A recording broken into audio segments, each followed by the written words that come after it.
Thank you very much for joining us this morning for our city council meeting. We'll go ahead and get started. Connie, could you please call the roll? Bray. Here. Cheatham. Here. Lurick. Here. Mansfield. Here. Ortega. Yes. Here. Stevens. Here. Ladd. Here, thank you. We'll move to agenda item 2 is Housing and Alliance and Community Partnership Update. Representatives from the Housing and Alliance Community Partnership will discuss the committee's goals and projects as well as council's policies and expectations. Hi, good morning. Good morning. Thank you for having me, Mayor and City Council. My name is Sarah Van Cleve. I'm the new Executive Director for the Housing Alliance and Community Partnerships. I joined the team in October. And what I'd like to talk to you about today is exciting news for the Housing Authority and really exciting news for the community of Pocatello, which is that the Housing Alliance and Community Partnerships has been granted a special status through HUD that's called Move to Work.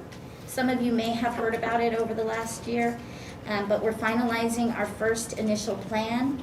And just to give you a brief definition of what Move to Work is it's a status that allows the Housing Authority to repurpose their funds and their activities to spend less time on administrative work and more time supporting the clients that are on our program.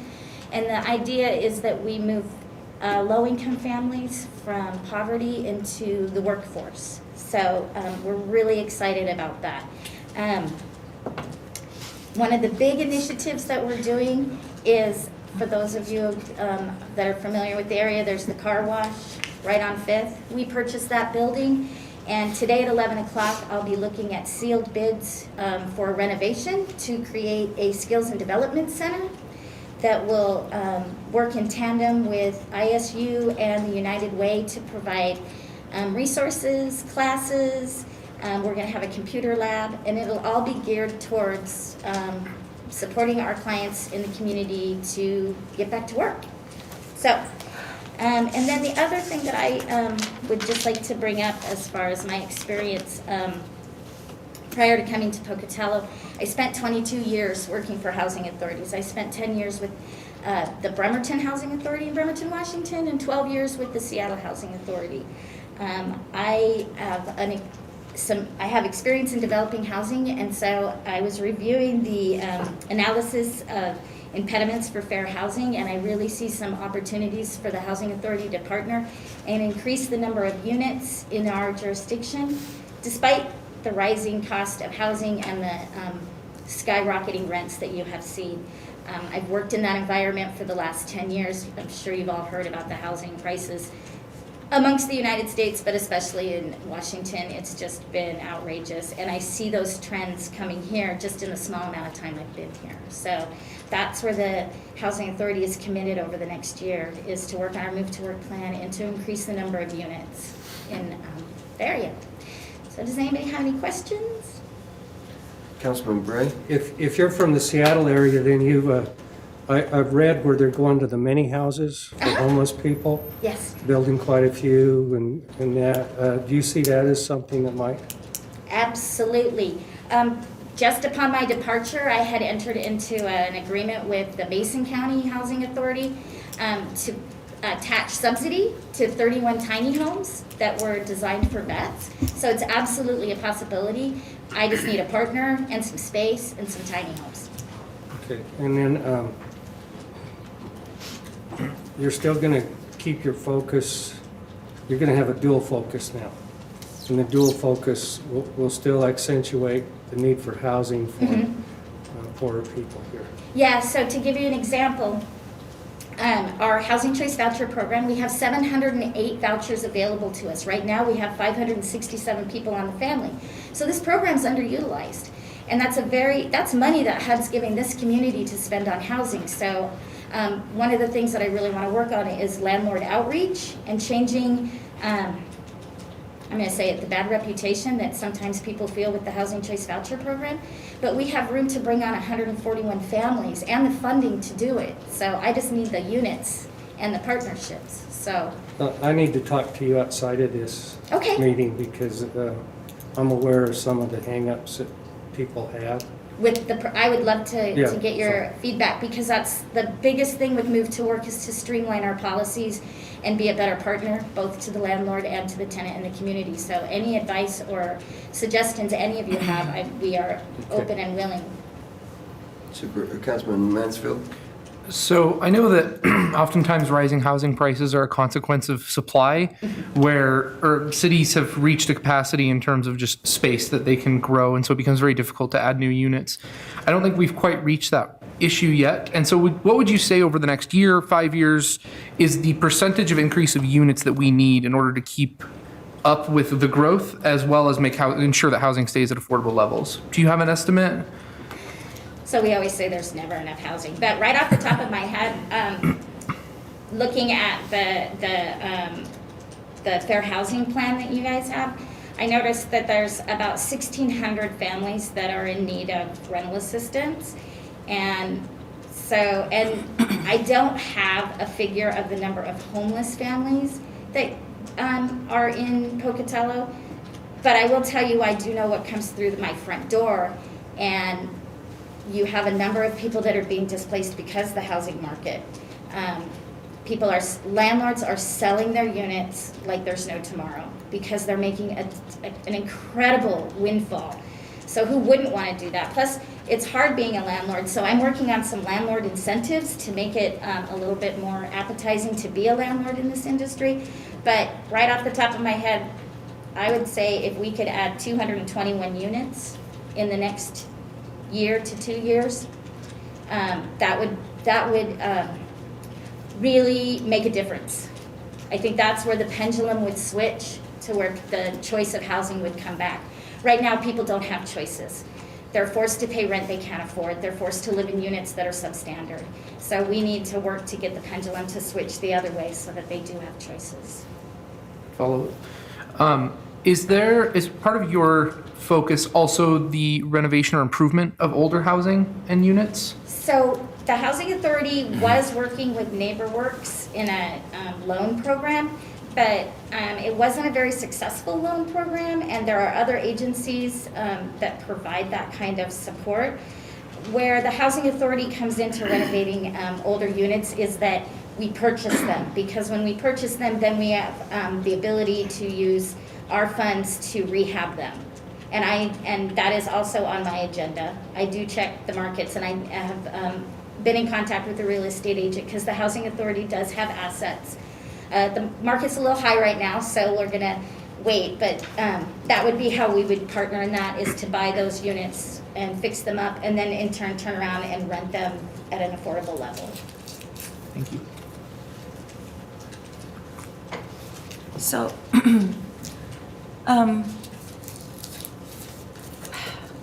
so I was talking to someone earlier this week who is a student at ISU, and they are being displaced because an out-of-state landlord purchased their building and raised the rents $800 a month per unit. So I guess my question to you, since you're experienced in this kind of situation, what can we as a council do, if anything, to kind of mitigate that? Because we've got absentee landlords, they live wherever they live. Yes. And the places are run down, and they look terrible, and people are paying premium rents. I mean, the person I talked to said that they were on the waiting list for the new apartments up in the Northgate area, because those are brand new and the rents are the same. Yeah. So what can we as a council do? Is there anything in your past experience in other places that we can do, that council can do to, So do landlords have to register with you? They don't. Okay, so one thing that I would suggest is, we recently did it in Bremerton. We required that landlords register and actually get a license to be a landlord, because then you have more not control over. Rents are hard. You can't, when you have a private landlord, they get to rent their unit for whatever they want if somebody's willing to pay that money. But also city ordinance. I'm living in a unit right now owned by the Housing Authority, and I walk my dogs, and I see a lot of really disparaging properties, and I'm wondering why this city, excuse me, is not doing something about it. You know, tripping hazards, sidewalks, overgrown trees. I mean, all of that stuff brings down the face of Pocatello. So you could, you know, I don't know what your city enforcement is. I know I'm learning that there's a line you can call and make complaints, but I mean, you really have to get behind that. And then the other thing that we've done, and I strongly encourage it, is there's two ways to go about it, but with the housing choice voucher or any kind of rental assistance that landlords don't want to take, it's discrimination. So in the city of Seattle, having rental assistance is a protected class. So it's discrimination if you say to somebody, I'm not going to take your voucher. And then in the surrounding areas of Seattle, outside like King County and all the surrounding counties, we have income discrimination, which is that landlords should use the rental assistance that participants get as part of their income so that they can't afford to get into those places. I'm sure you've seen it where you can't rent this place unless you make 3 times the amount of the rent. That keeps all of our voucher holders out of those units because they don't count the subsidy, the guaranteed subsidy from HUD to allow them to rent those nicer units. So, And what did they do in Bremerton and to, because my concern is that a lot of these properties look like they're borderline non-habitable even. Okay, do you agree with that? I mean, there's a lot of properties where I just wonder if they even have running water or heat. I mean, they are just decrepit, and I'm just wondering. Well, you do have a really, really older housing stock. So, you know, even with the Whitman that's over in Old Town, you know, they have a boiler system, so I get calls that the heat doesn't work, but, you know, it's been really cold. So there's some things that can be fixed and some things that can't. Those are beautiful units, but again, you're talking about a building that's super old. So the only thing what I'm working on is trying to find ways to entice landlords. So one of the things that I applied for some Cdbg money to create a landlord mitigation program to help offset the damages that they get when they have tenants. But really, if you want people to put money into their properties, you have to make those funds available. So I think that NeighborWorks still has a low income or a low loan so that landlords can access funds to fix up their units. But the long and short of it is, with the housing the way it is right now, they don't have to, because again, they have all the power right now. Chris and Roger? I'm wondering if we could put a discussion of this topic now that we have, at least I have information that I didn't previously have. It appears to me that this is a topic that impacts, for example, we're wanting to do this beautiful plan for downtown, but you know, that, I mean, if we're doing that kind of thing, but then we're ignoring the decrepit condition of areas of town, it seems to me that maybe within the comprehensive plan, and since a lot of the very decrepit properties are actually in the historic downtown Pocatello area, I think this is worthy of a larger, more comprehensive conversation. So I'm asking that it go on an agenda. So I'm good with it going on an agenda. Give me an idea of what that looks like. A discussion with. Well, what are your thoughts? well, today we're looking at the proposal or the whatever for the fixing up Old Town, but nowhere in there, for example, does it, not that it should, but nowhere in there does it talk about this kind of issue. And if we're going to fix up, put City Hall in historic downtown Pocatello, et cetera, it it seems that we ought to be talking about this larger problem as well, because if we want to have that be an attractive area, but then we have an out-of-state landlord who refuses to do anything with their property adjacent to the fix-up that we're trying to do, I mean, we're working against ourselves. So I think it would involve a review of our ordinances relative to, I think it would, should include another conversation about business registrations, which would include landlords, because being a landlord is a business. And I know that Idaho purports to be a low government influence state, which that's a whole nother discussion. But anyway, but I think that with legal, I think it's important to find out what are the parameters. Not that we necessarily go any place, but what actually are the parameters relative to ordinances and housing.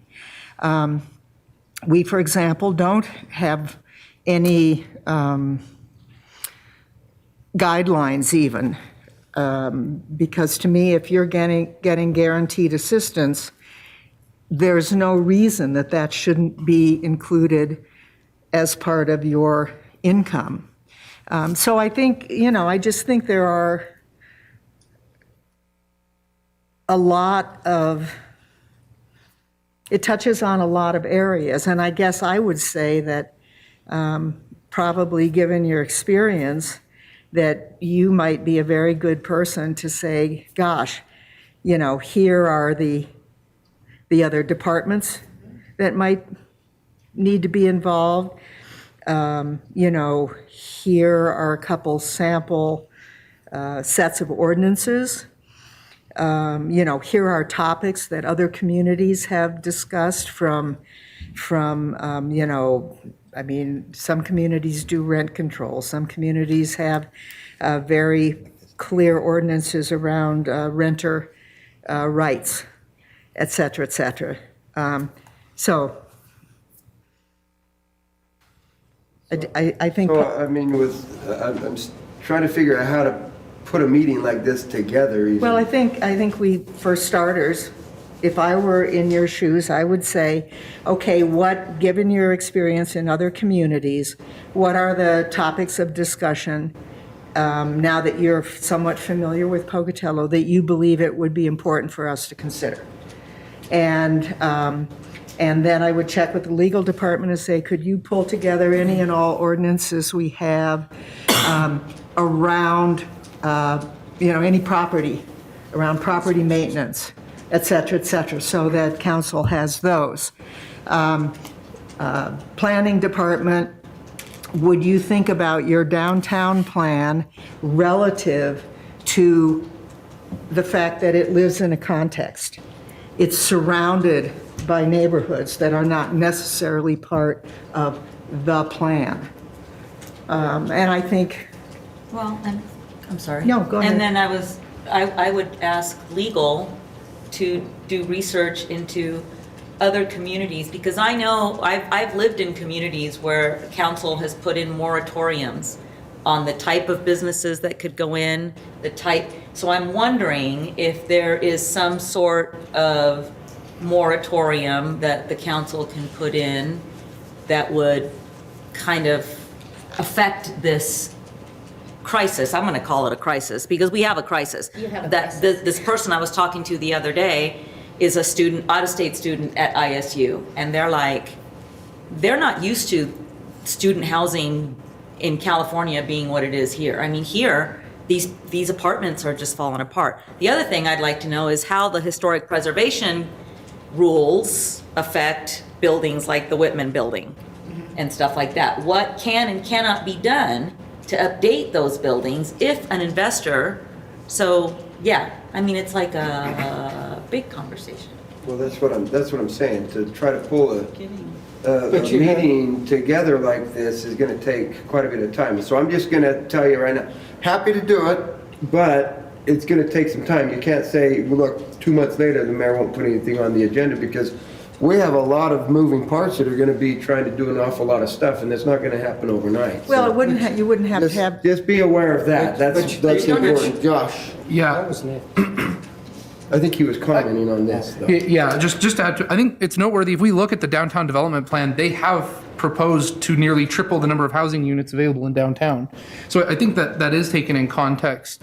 I think in terms of actionable, been given 2 very actionable items that could be put together in ordinances that have clear mechanisms and can be discussed in the framework of how that would be implemented. Because as much as we could talk about housing crisis availability, I think what would be more productive is to be talking about the implementation of solutions.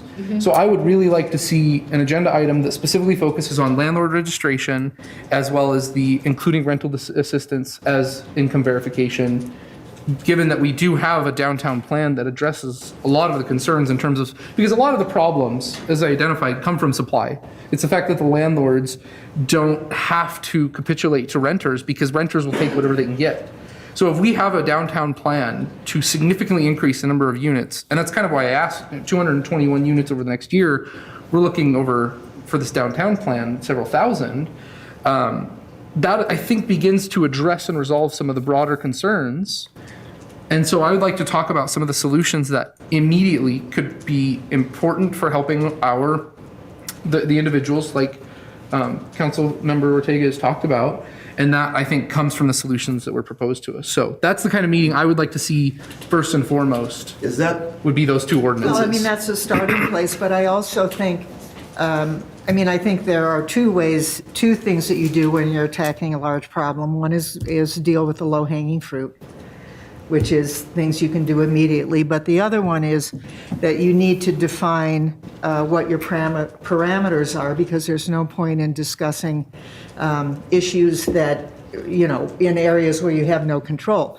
So I think it would be important for the legal department to, based on Idaho statutes, because we have to function, we can't, you know, obviously we have to function within what the state allows cities to have as authority, to know what are the parameters. What are the parameters for cities relative to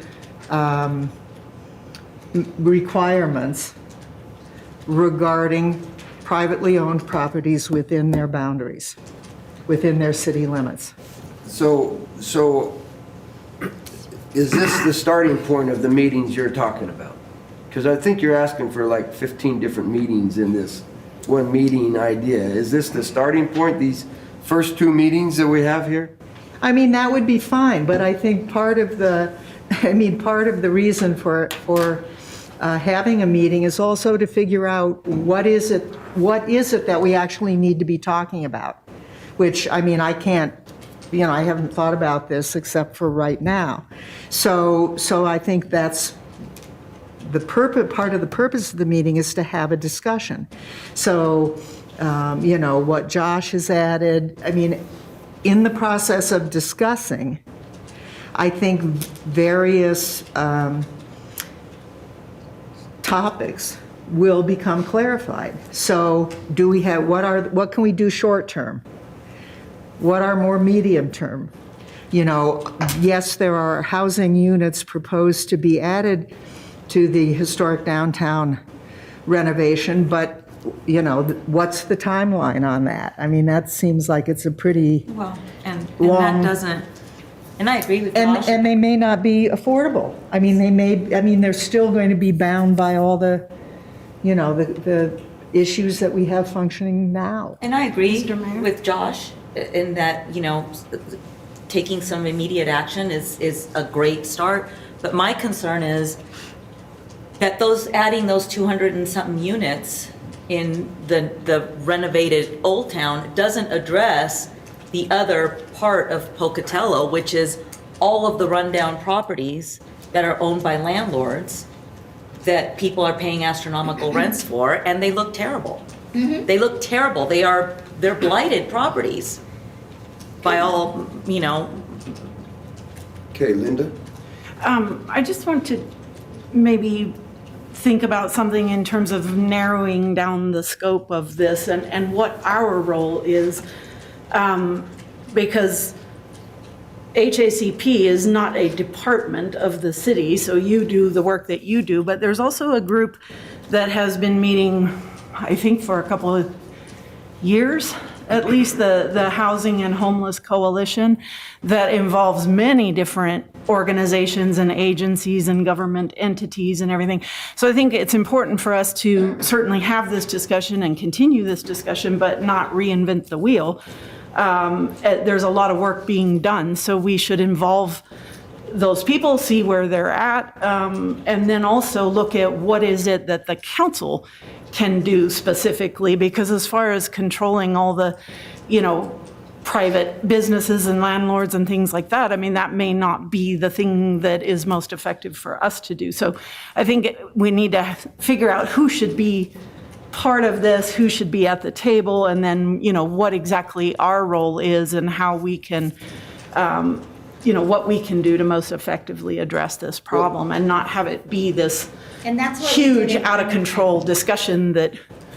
We had the housing coalition, the Homeless and Housing Coalition, and I was the chair, and we worked with the city to come up with these, but we did the legwork and we had the meetings, Yeah. and we would report to the city council. And we have that here, And that's already happening. one of the, I was going to say employees of HACP, but I believe she is recently not an employee, but anyway. Still works for us. Oh, she does? Okay. I didn't know if that had changed or not, but anyway, she's been very active on that coalition and everything. So, there's certainly some things going on and some good partnerships and collaboration that could happen there that I think would help direct this work and maybe narrow the scope of what our role is and how we can support what's already going on. Okay, so we're gonna move the meeting along a little bit, but it sounds to me like I've got two places that we can go to have a couple extra meetings. We'll have legal review some ordinances and stuff, and then legal will also be looking at the legal parameters that we have and stuff like that. We'll have a meeting coming up soon, and that'll be a starting point. We'll move from there. I think also we should, my personal opinion is that we should also take a look at what Josh suggested. I think those are two very actionable discussion points. So I would say that, and they actually, it does dovetail because we can't, we need to know what our legal Yeah, we gotta authority start with is. that first, and then we'll go from there. So we'll move this along. Roger, go ahead. Oh, I've been a part of the Homeless Housing Coalition, so I know it's got some great functions, but I'm not sure that ISU is a part of it. I can't remember for sure. It's been a while since. They have several people. Yeah, It's been a while, but somewhere ISU's got to come into this discussion. That wasn't what I wanted to talk about. I didn't think it was. I've been a part of other entities that will recoup a structure, a multiplex or something, and then they will sell it and they will recoup all the money they spent, but in selling it, they put some limits on how it can be used. In other words, you cannot, you buy a 30-unit place and you renovate it and then you sell it, but the people who buy it know that they can't charge exorbitant rates because the rates are fixed in as part of the purchase agreement. It's 10 or 20 years, 30 years. Things like that. In fact, I think that you operate under some of those things yourself in terms of when you build certain things and then when they're paid off, then you can move to your own freedom. Yeah. But you're regulated by federal government on that. So I would really encourage you, if you're looking at this, to look at using some of these models where you don't have to be a manager. You can take it over, but somebody else has to be a manager and keep the rates at a reasonable point. yeah, absolutely, and I hope that you would include the housing authority when you develop those new units. You mentioned that some of them might not be affordable. We can develop project-based vouchers for rental units that actually attach the subsidy to the unit. So, and I had done a lot of that in Washington with new construction. So they built 30 units, but 8 of them have project-based vouchers attached to them for the lower income. So please include us in that plan. Okay, sounds like we've got some steps forward. Thank you, Sarah, very much. Thank you. Thank you, and it's nice meeting everyone. Yes. We'll move on to agenda item number 3 is a fire union quarterly update. Members of the Pocatello Fire Union will give council an update on their activities for the past quarter.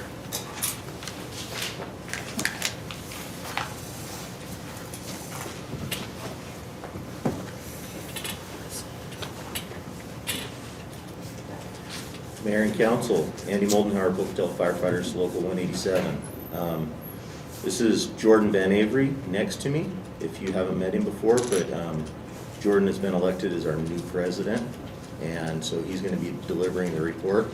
And I just wanted to thank you guys for working together and the time we spent over the last 4 years. So You're going to be missed, I know that. That was, we did a lot of good things, I think. thank you. So, yeah, thank you. All right, good morning, Mayor, Council. As he said, my name is Jordan Van Every, President-elect for Pocatello Firefighters, Local 187. I am excited to assume this role as the union president. I'm excited to work together with you guys. I'll go over briefly some of the stuff that we've been up to in the last little bit and answer any questions if you guys have any. One of the things we're most excited about is we just negotiated a contract with you guys, and we're really excited to move forward with that contract. We're going to have some changes in leadership at the department level. We've had union leadership changes, and it's kind of a new beginning for everybody, and we're all looking forward to the direction that we're able to go. We're moving to a new schedule that we feel like is going to be beneficial for the community and for our members as well. So again, another thing that everybody is really, really looking forward to. A couple things that have gone on in the last couple years are MDA, so that's the fill the boot. That's when we stand out on the streets with our boots in our hands and take donations from people. We haven't been able to do that in the last couple years due to COVID. I think currently right now we're looking at maybe some more creative ways that we can do that and still be respectful of public health and things like that. So hopefully this next year we'll be able to raise some money for the Muscular Dystrophy Association. We did, however, we were able to do Coats for Kids this year. And one of our members, Jason Whitcomb, he's been a long-standing organizer of this campaign. And this year we were able to donate 100 coats and 150 pairs of gloves to kids in the area that were in need of some warmth this winter. We received donations from the local as well as from ICCU and the Port Neuf Auxiliary to make this happen. During Christmas time, we were able to donate out of our Pocatello Firefighters Public Assistance Fund. We were able to donate $500 to 2 separate families to give them a nice Christmas, and so that they were able to provide stuff for their families. These families were sought out by our members in our local body as families in need. So we were also able to donate some money to a young teenager that unfortunately lost her mother around Christmas. So we were able to donate $500 to her just to kind of help her out a little bit. We donated some money to the food bank and to Aid for Friends as well. One thing that we're looking forward to and that we always have kind of going on this time of year, I've been a participant in it a couple times, is the Firefighter Stair climb. So we have a team that is made up of 6 guys from the local. They spend a few months doing fundraising on their own. The money that they fundraise goes to the Leukemia and Lymphoma Society. So it's a pretty big deal. It's an event in Seattle that brings over 2,000 firefighters from all over the country to the Columbia Tower in Seattle. and they all raise money. They have raised millions of dollars doing this, and they climb in full bunker gear to the top of the Columbia Tower. All of them do. So it's a really neat event. This year, the local donated $6,000 to the team so that they can take a child and his family that they have sponsored from this area to Seattle with them. So all of their expenses paid for the family to travel to Seattle, hang out with the team, experience the stair climb. It'll be a really neat experience for the family and for our guys. So far, the team alone has raised $3,300 on their own for that. So, and they still have, I think they still have a couple months to fundraise some more.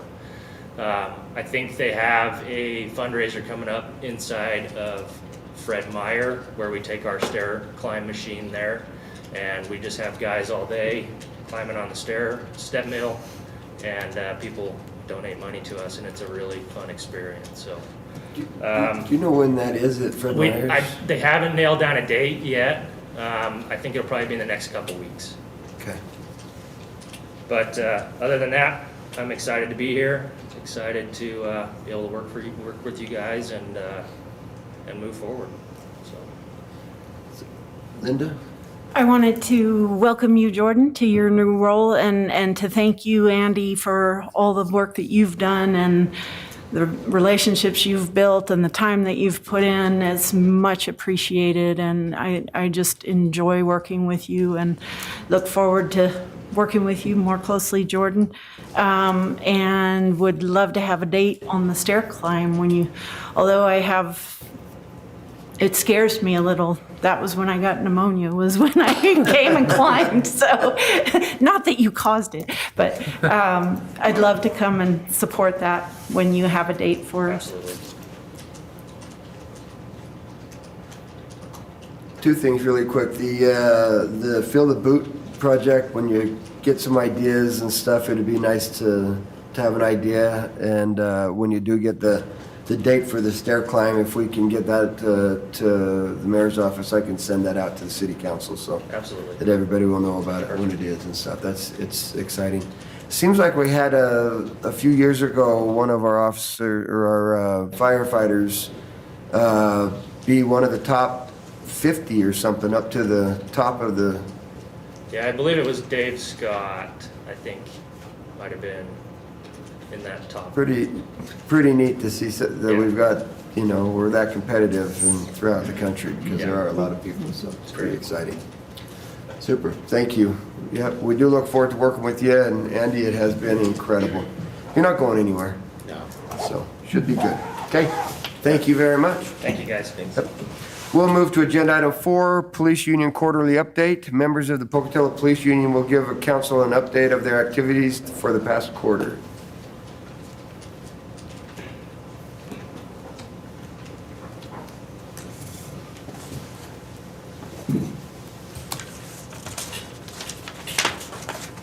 Greetings, Mayor and Council.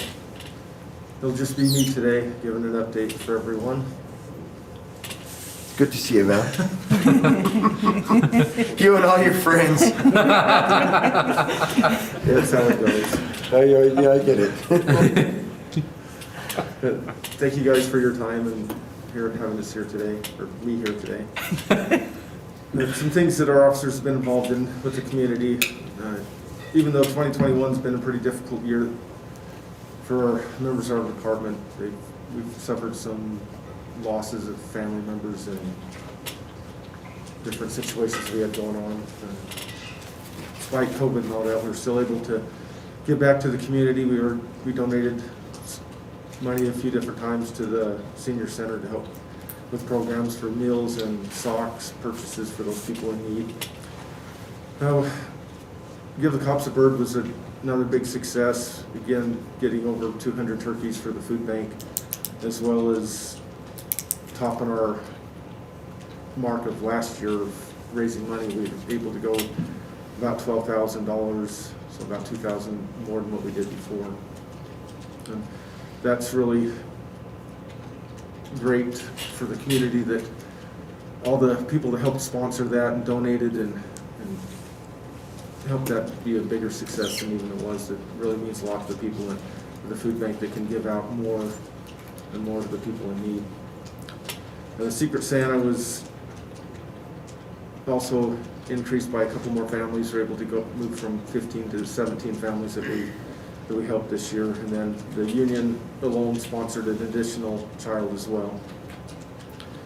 And many members of the department also participated in the Shop of the Cop, and that was another huge turnout and success for the community. They joined in with other agencies at Bannock County and Chubbuck and Idaho State Police in that. Some other information, COVID's been still a burden on us. We got several members coming down with COVID lately. We're seeing an all-time low in the number of officers that we have. We've lost so many to other opportunities and forced retirements for medical reasons and different things it's been a struggle, but regardless, we still have a lot of dedicated people that are remaining at the department that are trying to push forward and see this thing through. We want to thank the community, members of the community, and you guys for all the support you've been giving us through this, because that's really helped a lot, and it means a lot to our people. That keeps them here and keep them pushing forward and helping the community that they're serving. And they do need all the support they can get. We currently have about 4 officers in the field training program and working on hiring 8 or 9 more as soon as we can. It's a process that takes some time. We're anticipating several more openings in this coming year as well. Training new officers, again, takes a lot of time and resources. Our field training program is anywhere from 16 to 20 weeks, depending on how things are going with that particular person. Then they also, if they're a lateral, they can move right into the field training program. If they're no law enforcement experience, then it's going to take another 16-week academy on top of that. We're hoping that we'll have a lot of our new officers trained and certified by this summer, and then the next batch coming in by the fall. But nationally, it's been difficult for the police profession with all the negative stuff on law enforcement. It's been difficult with retention and recruiting. In spite of that, our community's been very fortunate to keep and maintain what we have. It's no secret that attacks on police have been hit an all-time high in 2021. In spite of that, again, the national trend, we have men and women that are still dedicated to our community and go to work every day and put themselves on the line to help others.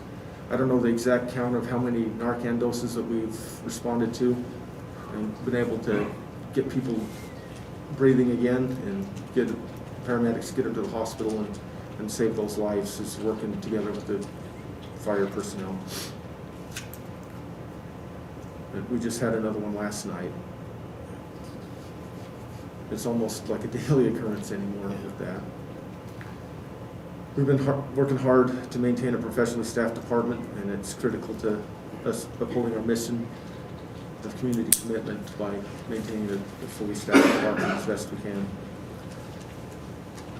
One other thing, we lost retired Detective Gordon this week. His funeral will be next week. That's been It's Tuesday, is that right? Yeah. it'll be next Tuesday, the 18th, I believe. Yeah. He was loved and respected by many members of the community and in the department and the city in general. He will be missed. Again, thank you for you guys' support, and we do appreciate it. Questions? Questions, Yeah. Josh? I read a report just yesterday, actually, so this is timely. More officers died in the United States this past year to COVID than to any other cause. I think we've been fortunate that you said we have a couple out, and I think we've been fortunate to experience that. Does the union or any in the fire department have any efforts at encouraging vaccination among officers? Just given the amount of contact that you have with the community, I recognize our officers are at a particular point of risk. Is that something that's discussed, encouraged?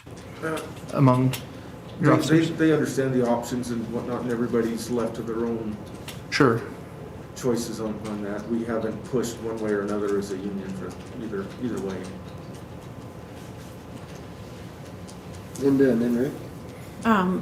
I just wanted to thank you for all of your work, and all the, I mean, the whole department and the union for everything that you're doing in the community, but also during a very difficult time.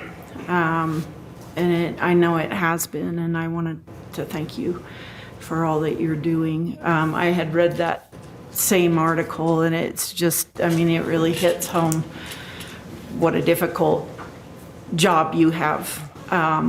And I know that you guys are dedicated to helping our people, so that is much appreciated. Thank you, Rick. I want to thank the union. One of the main topics at the board meeting of the senior center this week was the Christmas event. And they ran out of Christmas stockings they had made up. They ran out of gifts for seniors. They even ran out of food before that day was over. And they would have ran out a lot sooner if it hadn't been for what you guys did for them. So thank you. We're glad to help. Okay, so I got two things, and then we can move on. Actually, three things. You mentioned the Narcan that we continue to have to administer to keep people living again. We've got an uptick in fentanyl. Is that correct? Is that right? Yes. Which is difficult for us to get a hold of, but just thank you for everything that you do there, and the paramedics. If our firefighters would thank our paramedics for the work there. That's a scary thing to do. A quick question for you. The officers, we've got 8. We're down 8 right now. We've got 4 in training. We're down 8. We know we've got a couple other retirements coming up and stuff. The testing, have we run out of the tests, the list on the testing? And We've moved to a more continual style testing. It's more frequent than it had been before, an annual test. yeah, So we usually get about 30 applicants on the average, and between 10 and 15 past that. Okay. From those that actually turn in their packets and show up for the interviews, drops down to 6 to 8. yeah. So we go through we're lucky to that. get one out of that- every group. We go through that very quickly, and so I'm glad that we've changed the testing a little bit. That's a good thing. And then, we lost the one K9 unit. We've got another one. Thor has replaced that K9 unit, and the handler is the same handler, Officer Lacey. Is that right? No. No. Okay. Officer Torres Okay. is handling Thor. Is Thor, okay. And we have hopefully we'll get another K9 again, and so, okay. Officer MacArthur will be the new handler for the next one. Oh, good.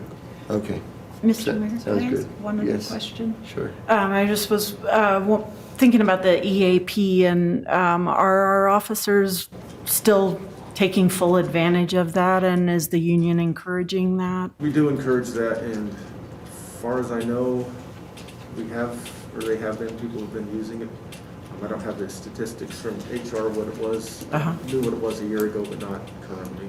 I know that when there's an incident that they use it very, very regularly, which is a good thing. And I was thinking, just in general, being the last couple of years being more difficult, that it would be a good thing to encourage people just to get help. That's definitely an ongoing topic that we discuss with them. Good. Okay. Thanks. Super. Perfect. Thank you very much. Thanks for everything that you do. Appreciate it. We'll move to agenda item number 5 is Pocatello Airport Master Plan Update. Pocatello Airport staff and representatives from TO Engineers will be in attendance to present an overview of the airport master plan update process and receive feedback from the council.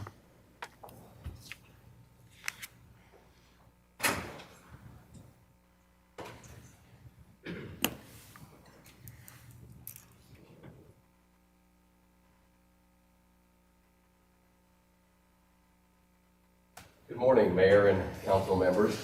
I'm Alan Evans. I'm the airport manager at Pocatello Regional Airport. And with me today, I have my assistant, Christy Hines, who is our administrative assistant as well as security coordinator. And we have Dave Mitchell with us today from Boise, who is with TO Engineering.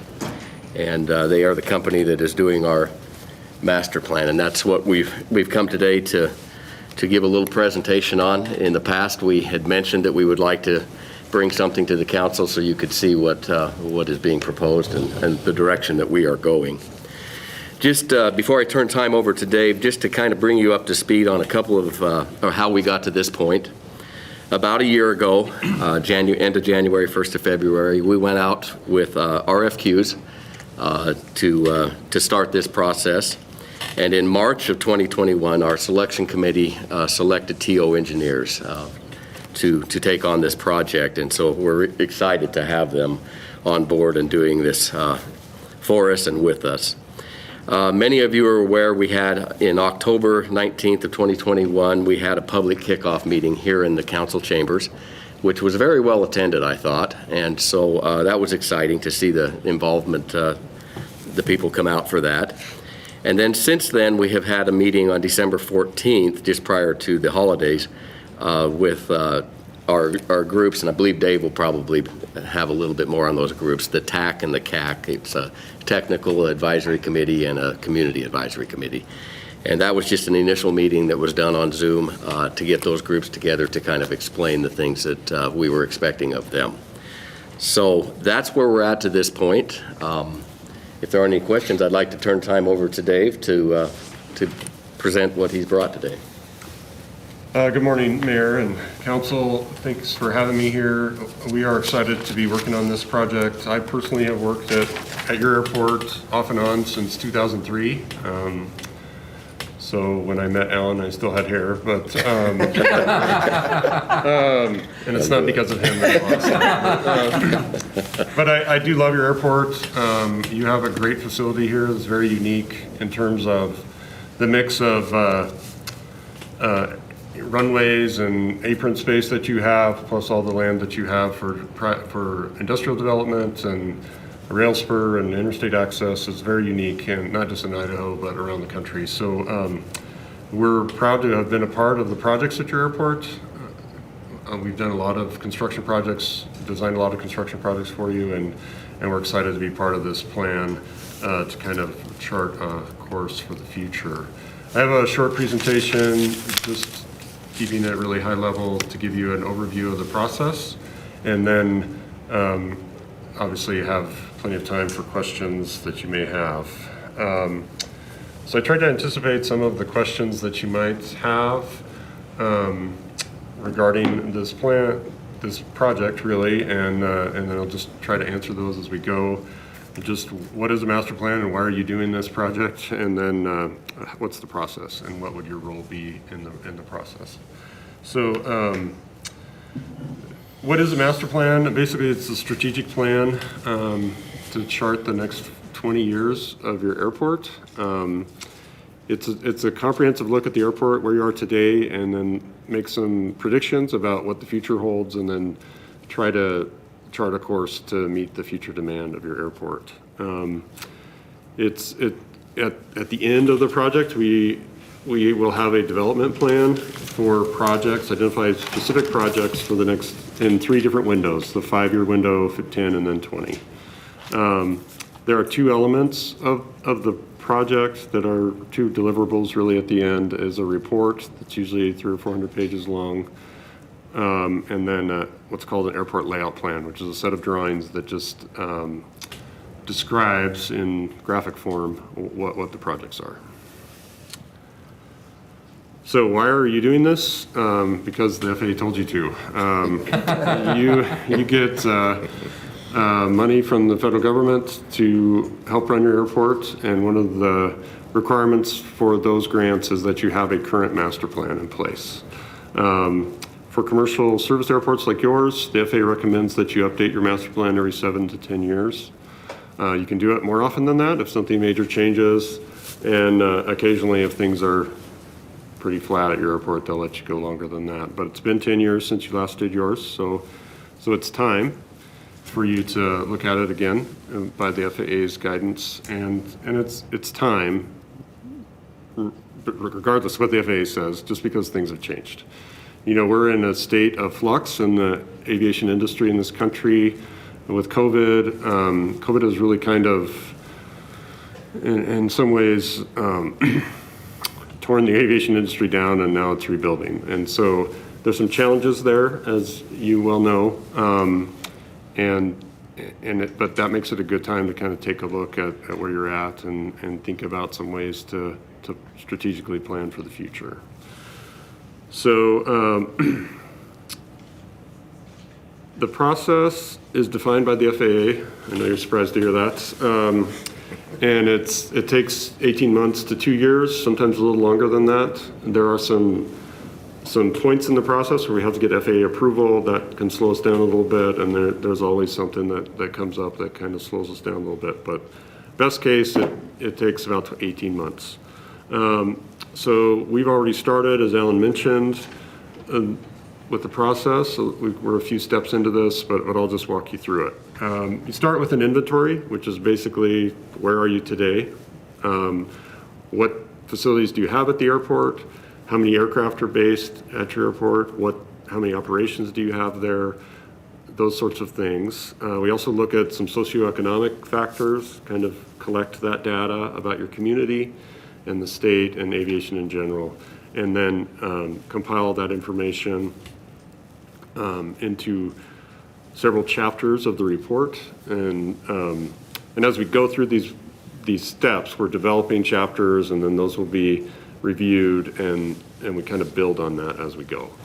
The next step is very important, is the forecast. So we looking at the state of the airport today, and then the socioeconomic factors and just general trends in the economy and in the industry, we make a prediction of what the future holds for your airport. And that forecast by the FAA's rules needs to be approved by them before we move forward with the process. So we are working on the forecast right now. We have a specialty consultant who's helping us with that, and our staff also is working on the forecast itself. We've had a few back and forths with them and with Alan and Christy, and then soon that will be ready to get input from our two committees, which I'll introduce you to in a minute, and then it'll go to the FAA for approval. And then we have to kind of sit tight until we receive that approval. And then once we have that, we can move into facility requirements. So we know where we are, we have an idea where we're going, how are you going to meet that future demand? And so we develop what we call facility requirements that, for example, if you have 25 hangars today and the forecast shows that in 20 years you'll have 25 more based aircraft at the airport, we need to figure out how to meet that demand for 25 more hangars. And so we identify those requirements, and then we move into developing some alternatives eventually to meet those requirements.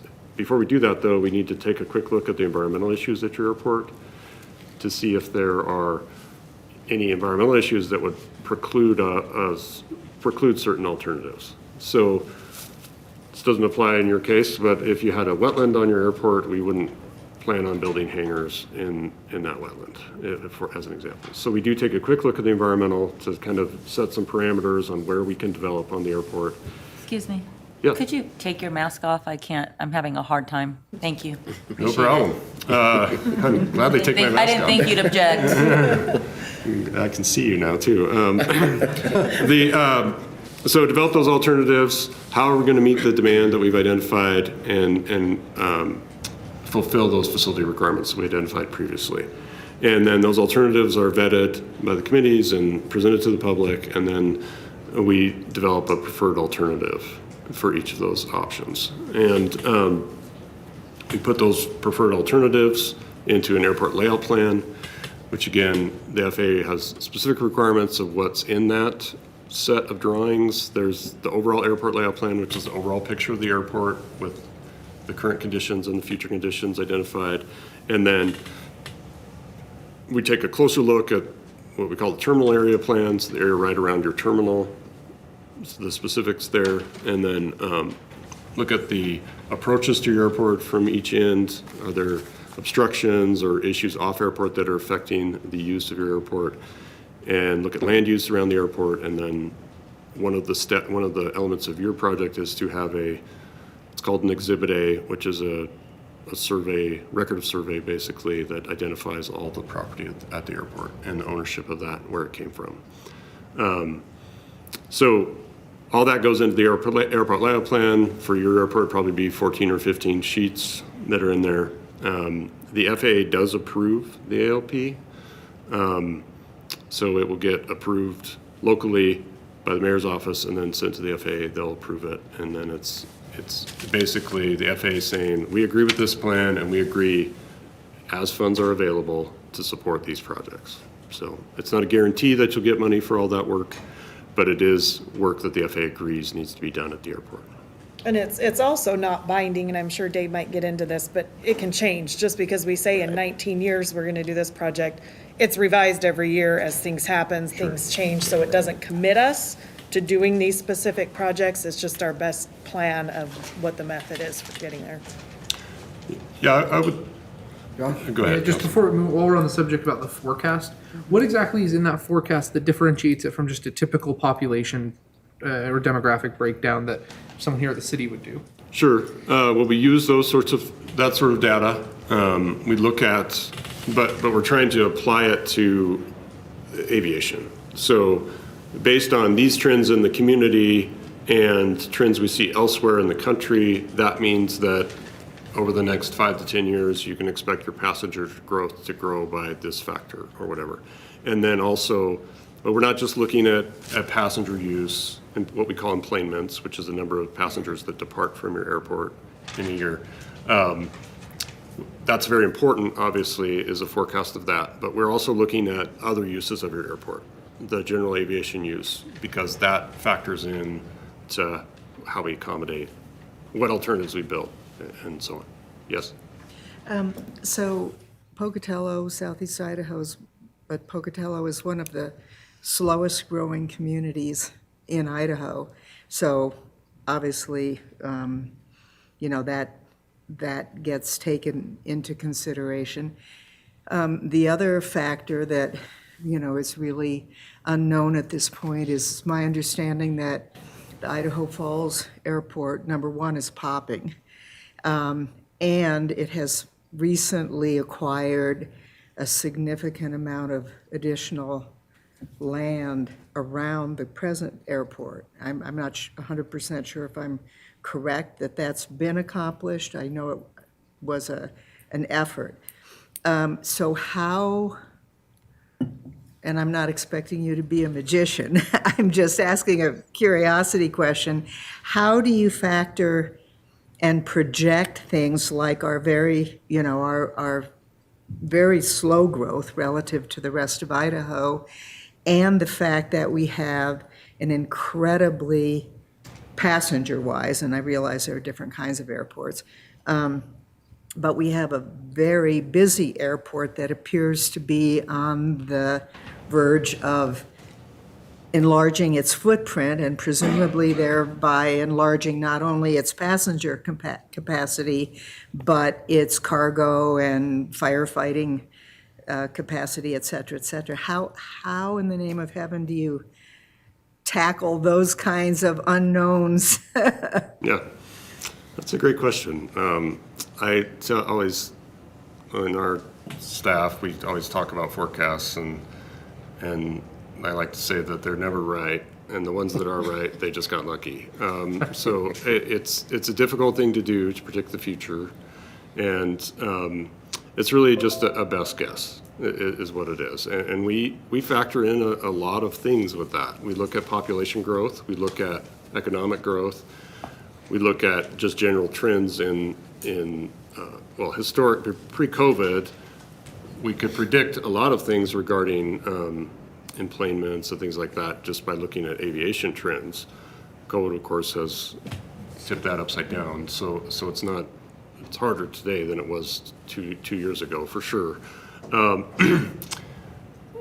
But definitely those regional trends play into how we develop the forecast. And and I do want to emphasize that what we're shooting for with the forecast is not an overly pessimistic look at it and not an overly optimistic look at it. We're trying to be realistic, as realistic as we can be, so that you can plan for the future. And what you don't want to do is underpredict, let's use employment, so underpredict the future there. And then 3 years from now, something happens, some change in the industry or some change in the economy here that drives a much larger demand for passenger service, and you not be ready to accommodate that. It's not in your plan, so you have to jump through a bunch of hoops with the FAA just to even get to where they'll say, yeah, we can fund those projects. So we're trying to be as realistic as we can be, but leaning to the side of optimism, I guess is how I would put it, so that you can plan for the future optimistically. If it doesn't come to fruition, of course you don't have to do it, but if it's not in your plan, you can't do it, I guess is what I'd like to say. So does that answer your question? Yeah, I mean, I didn't expect a concrete answer to an impossible question. It was just, and then presuming that, for example, and I don't know how the timing of Idaho Falls similar required process aligns or doesn't align with ours, but presumably those are all public documents. Mm-hmm. And so I guess I'm just asking for confirmation of what is probably the obvious, that you look at what is in their strategic plan. Okay, yeah, of course we will. And, I mean, the way any business plan would, look for niches, et cetera. Right. Or when are they going to be maxed out if they continue with their tradition, with the trajectory they're on now? And at that point, we might become an overflow option. For sure. Yep. We will definitely do that. And is that kind of info, like when you present your forecast? I mean, I certainly don't want chapter and verse because I probably wouldn't understand half of it anyway. But there are forecasts where they just say, here's the forecast, and you go, okay, great. And then there are forecasts that say, here's the forecast because. Right. We're definitely on the here's the forecast because end of it. And I tried to work with my staff a lot on presenting that in the right way, because we've produced some forecast chapters that are excellent insomnia cures, and not much else. They're just a lot of data. Right. What we're doing is we're building our case, which is great and needs to be done. But it ends up being a series of charts and graphs. We looked at economic growth, and here's what it said, and we looked at population growth, and here's what it said, and here's what this agency says, and presenting all that, and then at the end we say, so what we're trying to do is present that up front in here's the summary, we looked at these sorts of things, if you want the data, go look here. So, yeah, definitely, and because the FAA does give a lot of scrutiny to the forecast, it's very important that we build our case carefully there. So it won't be just in 20 years you'll have twice as many passengers, just trust us. It's not like that at all. Okay. So, yeah, there'll be the forecast chapter is fairly lengthy and has a lot of data in it, so. Okay, and then at the end of the process, we'll develop an implementation plan, which is basically a capital improvement program for your airport, with that identifying those 5, 10, and 20-year projects, so that you have an idea of what projects you need to do, and you can plan as a community for how you'd pay for that, how you'd match your federal grants to do that. So, a big part of the process is public involvement throughout. It's very important that we get public input, get input from the users of the airport and from the community, stakeholders in the airport, community stakeholders in the airport, but also just members of the community at large, so they have an opportunity to make their concerns known and just give us ideas, frankly. So So to do that, we have a series of public meetings. We did the kickoff meeting in October, as Alan mentioned. Once the forecast is approved, we'll present that to the community. Sometime this winter, it should be in the next couple of months, we'll do a public meeting to present the inventory, what we discovered about the airport, the current state of the airport, and then the forecast for future operations.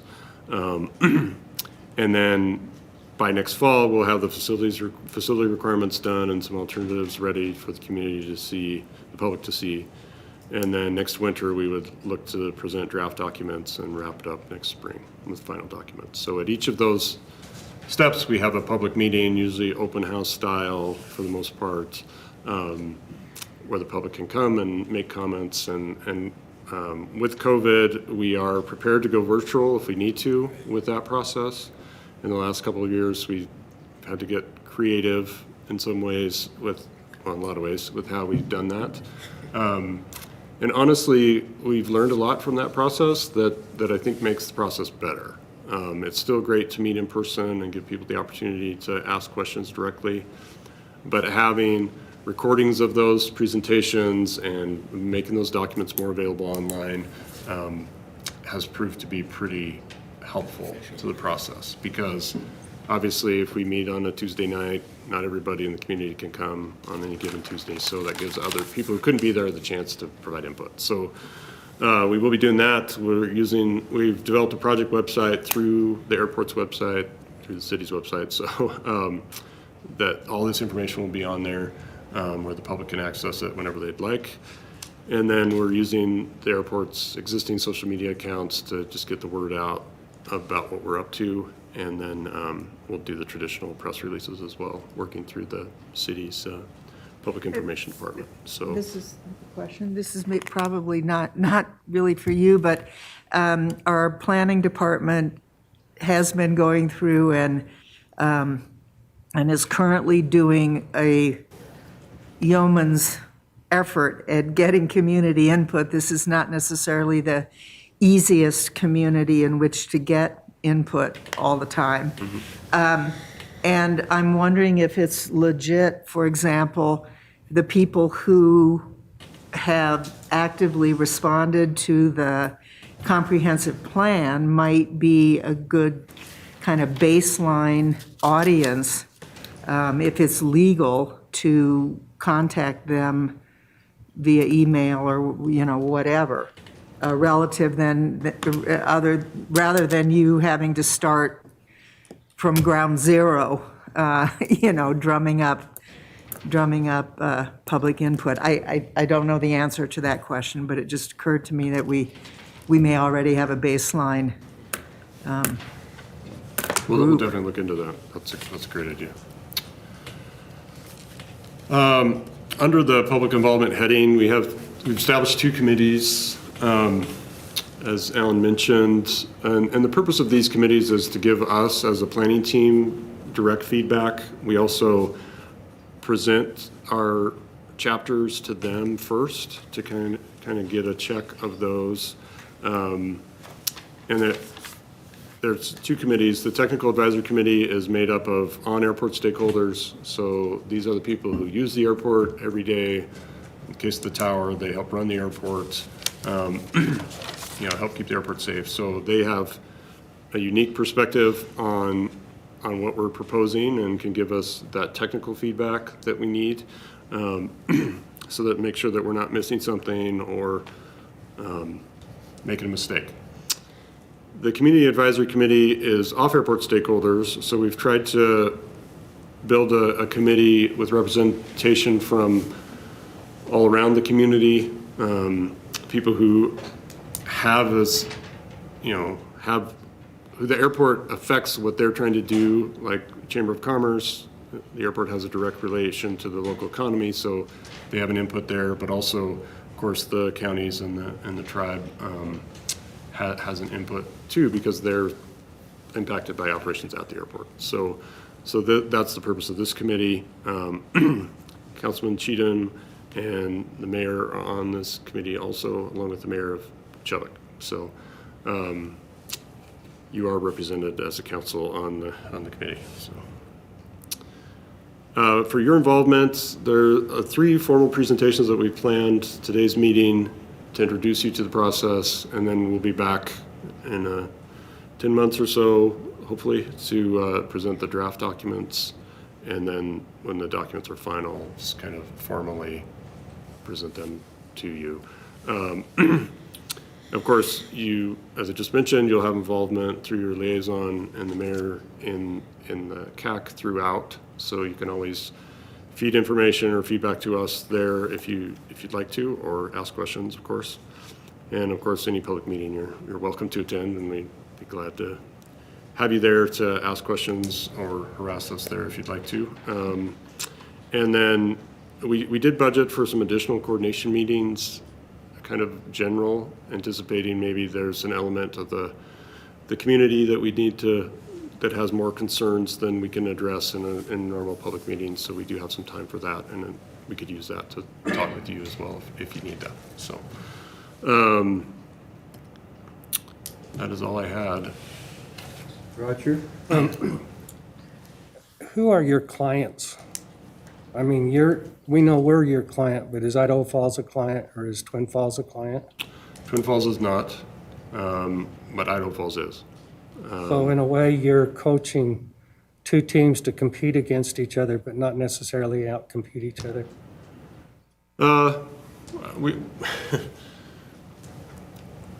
We are working with both clients to help them build the best airport they can for their community. In fact, we've divided our team to limit that interaction so that we can stay as unbiased as possible. I know your community feels in competition with them, and I have other clients that feel the same way. Lewiston feels in competition with Pullman. Lewiston is a client of ours, Pullman is not. But my advice to communities, for what it's worth, is to focus on the strengths that you have and the airport that you have, and build the best airport you can at your community. But we do work at Idaho But Falls. I mean, 50 miles isn't a big difference. If you lived in Dallas, Fort Worth, you're driving that from any place in the Metroplex. Oh, sure. You know what I'm saying is so, we have an excess of land out there, and so I'm wondering if you, big picture, say, you've got the land that needs to be developed around your facility. Employments are a big issue, but developing this airport as a commercial site might be a bigger issue for you. You understand what I'm saying? Yep. Because what I've read recently, we're declining in the number of service providers we have in terms of commercial airlines, or the number of flights we can offer. Idaho Falls is growing. Idaho Falls is kind of blowing us away in numbers of employments. They broke their record last year in the midst of COVID. By October, they had amassed the amount they were going to, and then everything in November and December was an exception. And with Thanksgiving is one of the busiest travel days of the year, I'm sure that they blew it away completely. So I'm wondering if our strategy should be more grow the employments by growing our base out there and growing the businesses that use that facility, and then find the convenience of flying from where they work, so to speak. And just a couple of notes on that, Roger, and to clarify the plan, which we should have at the beginning. This master plan is the airside only. It's what needs does our airfield and our terminal have for the next 20 years. The FAA does not pay for landside development. That's a completely separate, which we are starting a project on that, and we're trying to work on a plan with Okay, that. But that's 'cause- not the part of the plan they will that's do. not this one. And to go along with that, it's not a plan to tell us how to get more passengers, how to get more anything. It's just a plan to tell us what we have, what we can reasonably expect to gain, and what do we need to fulfill that. So having them do the plan for Idaho Falls, it's not a competition thing, because this plan does not at all have anything to do with how do you get more. how do you take business from elsewhere or here or there? It's just a strict planning Okay, so for it's- what's anticipated. So, but I would think that our plan, looking at demographics and everything else, you look at their travel patterns, we are in competition. Well, and regardless of how they do our it. competition is actually Salt Lake. Lake is our We competition. lose very little to Idaho Falls. Idaho Falls loses very little to us. Our big I'm impact hearing is more Salt and more Lake. about so- people. Well, and it may have changed just a little bit, those Over numbers may be. where the, So I'm just saying that there, whether we name it or not, it is there. And we need to be addressing how we expand our base, because I know our airport secures a lot of turnover in our community of dollars. You know, its impact is substantial in our community. Right. But how do we make it more substantial? How do we, therefore, by making it more substantial, incur greater traffic out there? You know, ISU would be a great partner, but trouble is, you got to go to Utah to get to anywhere in Idaho for a university from here. You know, and some of those type of things. And we haven't found the air carrier providers being too receptive to us in the last few years. We've had some breakthroughs with a company, but in terms of new carriers or anything, and yeah, and that's something Alan and I and the mayor work on constantly, but Okay, just so- not a part but of I what this mean, it's- plan is. Right. how much can you put into it on one side without really addressing what you're putting in on the other side? Right. Okay, Council President Cheatham. I'm just curious, did your company do the 2012 plan? No, we were on the team. We did just some kind of peripheral work on it, but we didn't do it. Have you reviewed that plan? Yeah, oh yeah. How accurate was it? How good was the forecast? It didn't plan for COVID, I'm sure. No, No, it didn't account for we are COVID. First now. to 8 years. For where we are in 19, it might have been I close. think in 19 it was pretty close. Yeah, I would say It was pretty accurate. But I don't remember the exact numbers, but yeah, it was pretty accurate. Of course, it's a whole new world. Any black swan events that weren't planned for? What's that? Any black swan events that weren't planned for? Other than COVID, no. Okay. Yeah, you know, like I said at the top, your airport is very unique. And it's unique in a lot of great ways, and it's unique in some not so great ways, because you are fairly close to Salt Lake City, and especially for leisure travel, it's going to be difficult to grow employments at Pocatello because you're so close to Salt Lake. You know, you're taking your 3 kids to Disneyland. That's a lot of money to fly 40 minutes to Salt Lake and then get on the flight you're going to if you can just drive or ride a shuttle. So, and that's not unique to your community. There are lots of communities that have, we call that leakage in the industry, where their passengers leak to a different market. And Twin Falls has the same problem. It's just Boise instead of Salt Lake. So what you have that Idaho Falls doesn't have, and yes, Idaho Falls is buying land, but they're basically just buying land to protect their airport. It's not land that they will develop. It's to protect their approaches from someone building residential development or a tower or something in it, and protect for noise and things like that. They're much more landlocked than you are, and are fairly limited in what they can do with their airport. You are not. You have lots of land and have a unique facility. You know, your runway is huge and capable of hosting the DC-10 firefighting aircraft. There aren't a lot of airports that are capable of that. You know, that aircraft operated out of Boise a decade or so ago for a short time, and they had to leave because obviously the runway can handle that aircraft, but they didn't have the ramp space for it, and they didn't have the water supply. You know, it took hours and hours and hours to fill that aircraft up just to go launch one mission, where you guys have the infrastructure to handle that. And the BLM obviously is increasing their capacity for those very large air tanker type aircraft. So that's unique. You have space to develop hangars, and you have that industrial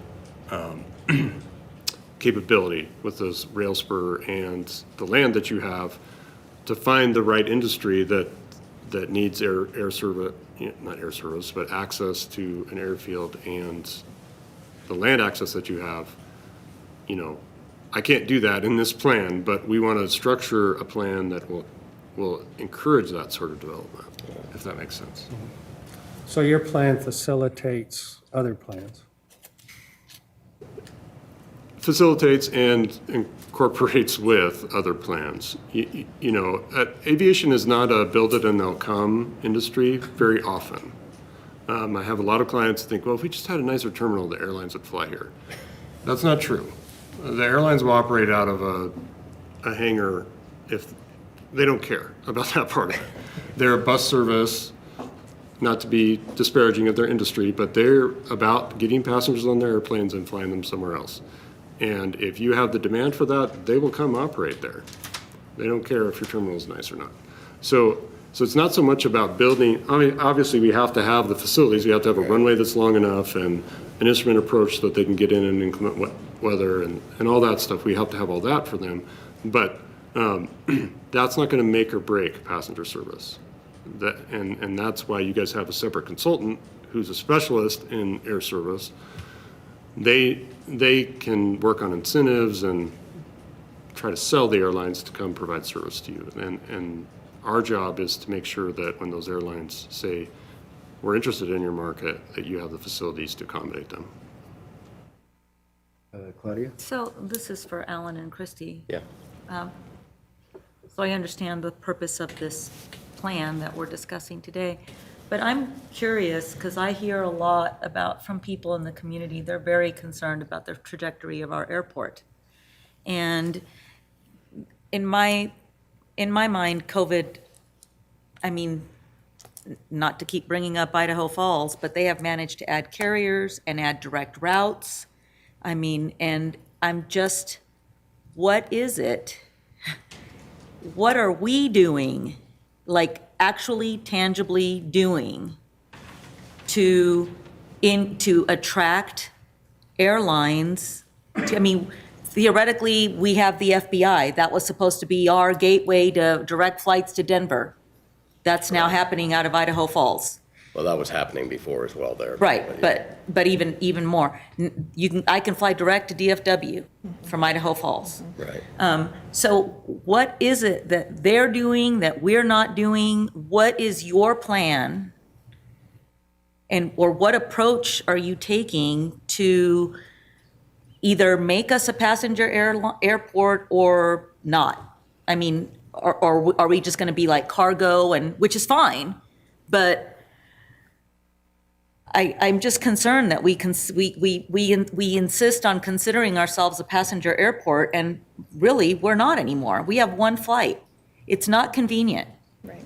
It's not convenient. And just to jump off from what Dave said, I'll let Alan. no, Alan's in charge, so I'll let him take over in a minute. But like Dave said, the airlines don't care anything except do you have the demand. Right now, we do not have the demand. It's a bad answer, but there is nothing we can do right now. We are advertising more to try to encourage more flights, but the business travel, which like Dave said, you take a family of 4 to Disneyland, you have to look a little harder at us. We were a business travel airport. The business travel has not come back.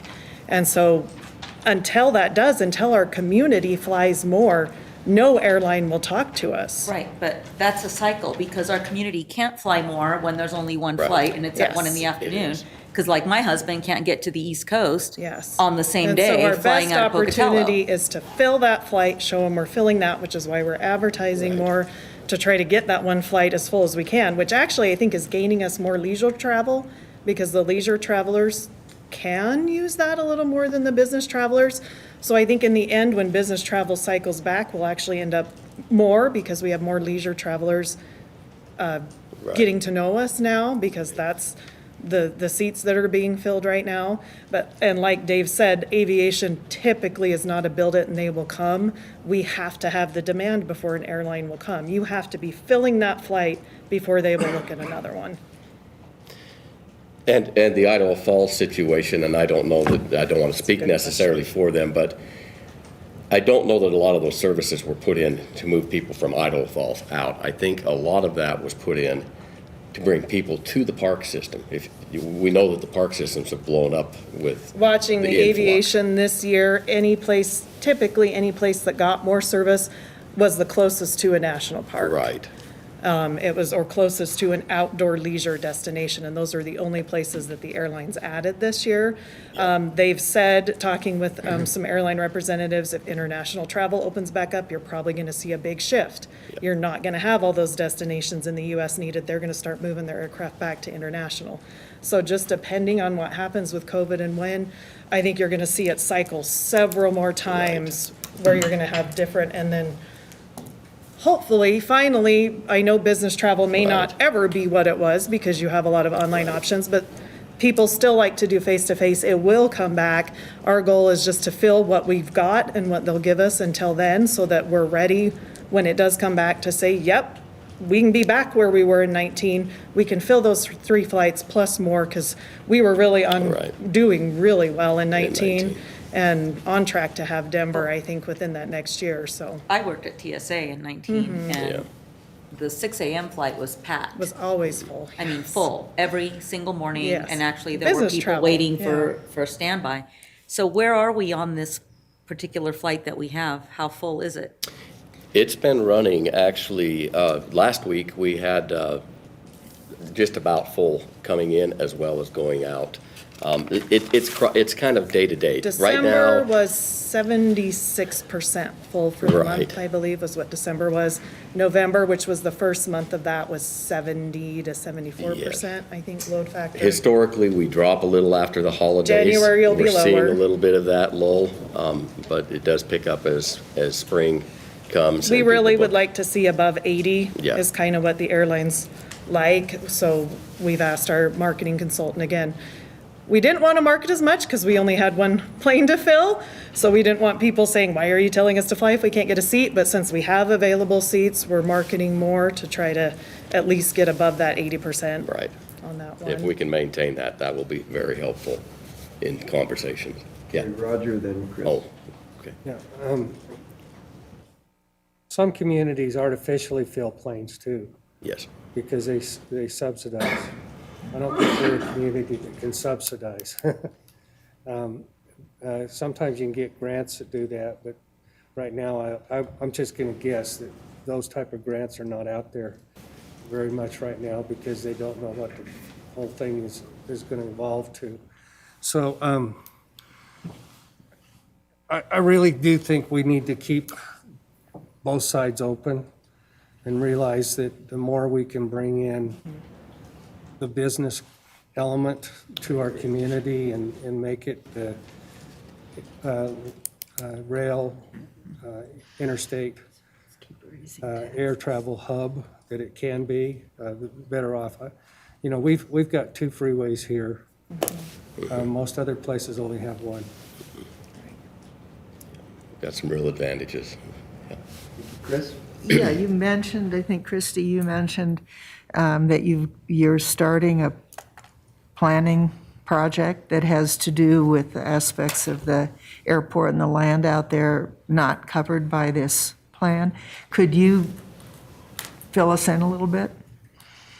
Yeah, we don't have a lot yet. It's in very really preliminarily. We're working with Mia Kate at Bannock Development, and she's kind of taken the lead because in other areas that she's worked, she sees how important the airports are, and she sees how much land we have out there. They were very instrumental in getting Morton here, Bannock Development was. So she's working with a contact that's what his profession is landside business development planning. There's just been one initial meeting. I think we're close to having another, what they call as phase 0 is what he's implementing right now. And it's almost like the inventory.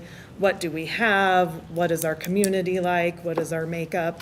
And so I'm envisioning, and again, it's very early on, so I could be wrong, that it will end up being a process much like this, but for that industrial park side, where it should come up with, here's how many plots you can have, here's what businesses we recommend you focus on, really give us a good framework to hopefully partner with Bannock Development and have them go out and search those businesses for us.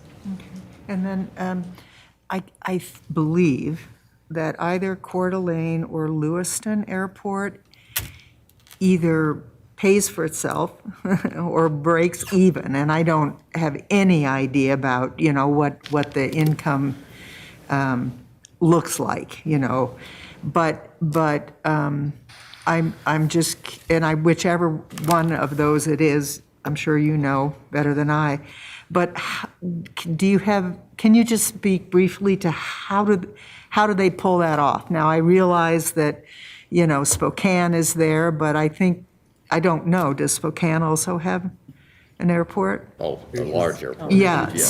so anyway, how does a small airport competing with a large airport very close, how do they pull that off? Is it because they're business development? I'm just curious. Well, Coeur d'Alene doesn't have commercial service because Spokane is so close. Okay. And it is relatively close.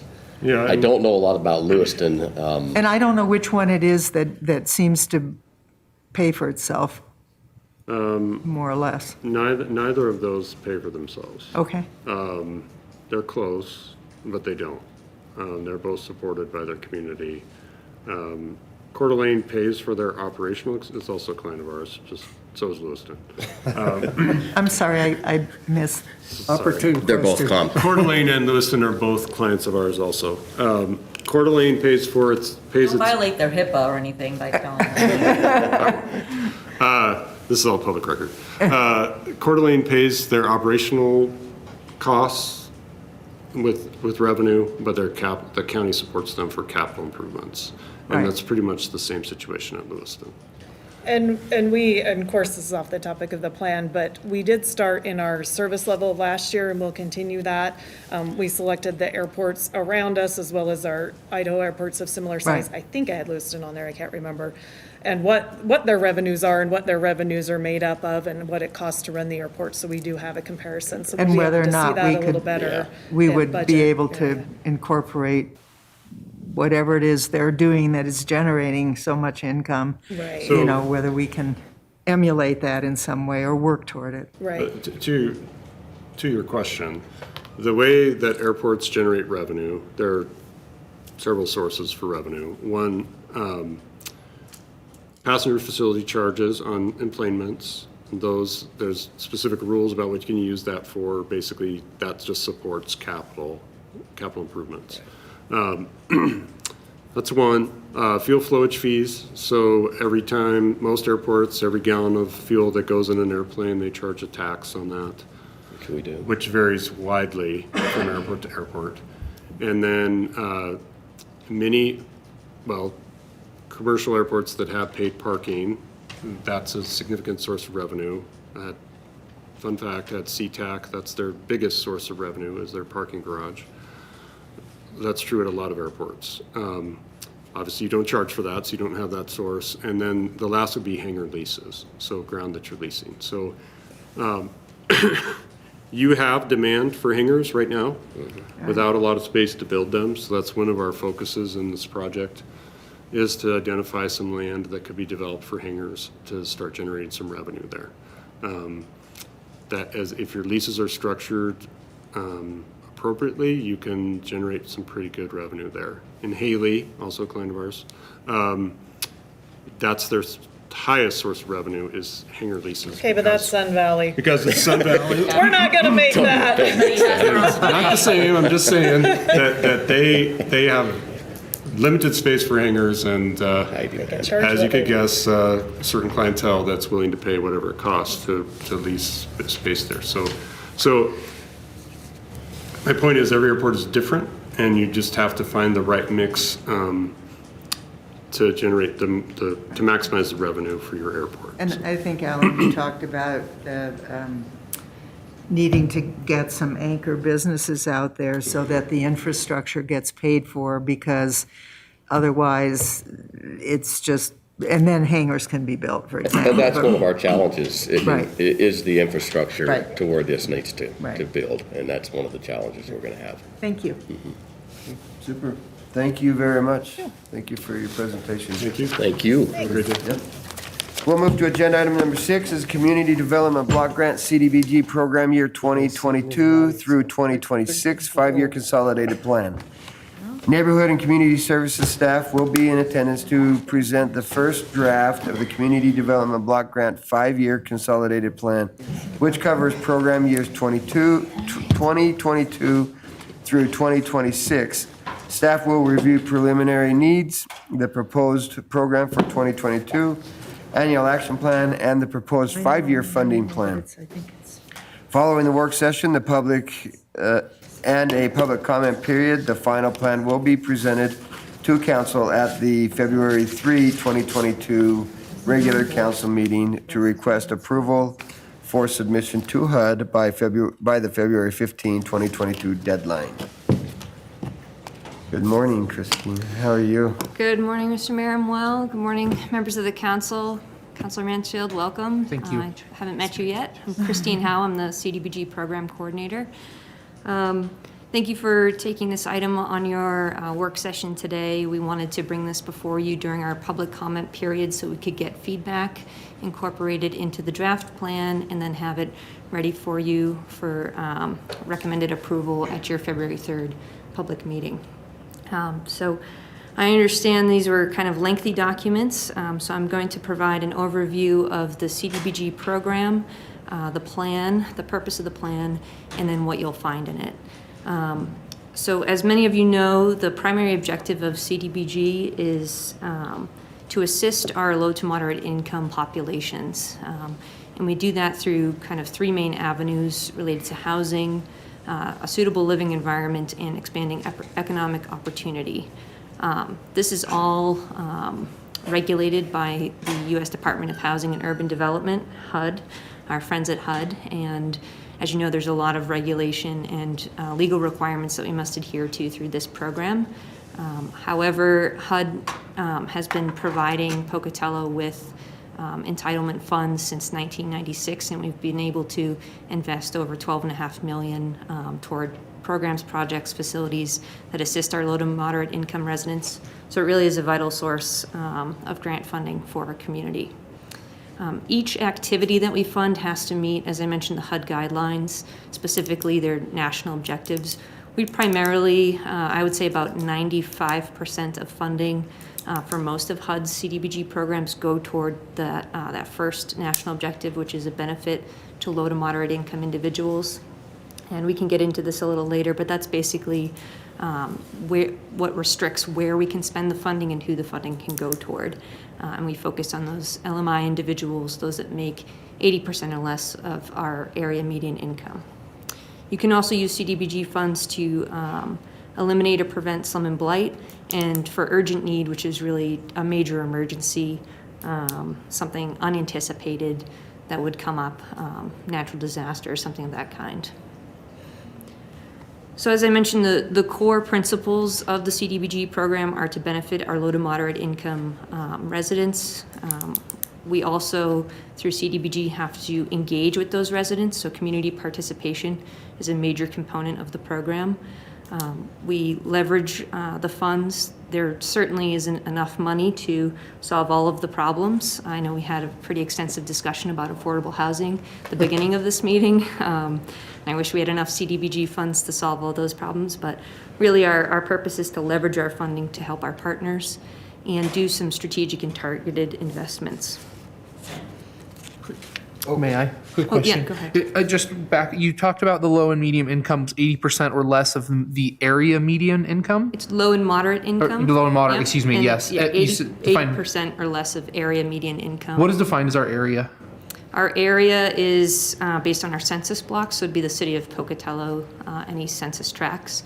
And HUD establishes those guidelines using a formula, a little more complicated than I remember, but they issue those every June, and we update those guidelines based on household size. But largely defined within Pocatello city limits? Okay. Yep, so each CDBG entitlement community will have a different AMI, and then they have to adhere to that to determine their 80% or less. Perfect, thank you. So what I'm presenting today is our 5-year consolidated plan. This is really the plan to guide us over the next 5 years. HUD requires you to update this every 5 years, and it's conducted doing a needs assessment. So you do a lot of outreach into the community to determine what are our top priority needs. And then we also do a market analysis utilizing HUD-provided data as well as some other outside sources. Come up with the 5-year strategic plan, how we're going to use the funding, and then each of the annual action plans is the sort of targeted strategic plan that is for that particular program year. So we have our overall 5-year con plan. That was the 250-page document you got to look at. Within that is program year 22, so year 1 of the 5-year plan. And you've approved annual action plans in the past. We usually bring those to you in February for approval. And then in addition to that, we have an assessment of impediments to fair housing. Sarah Van Cleve alluded to this earlier.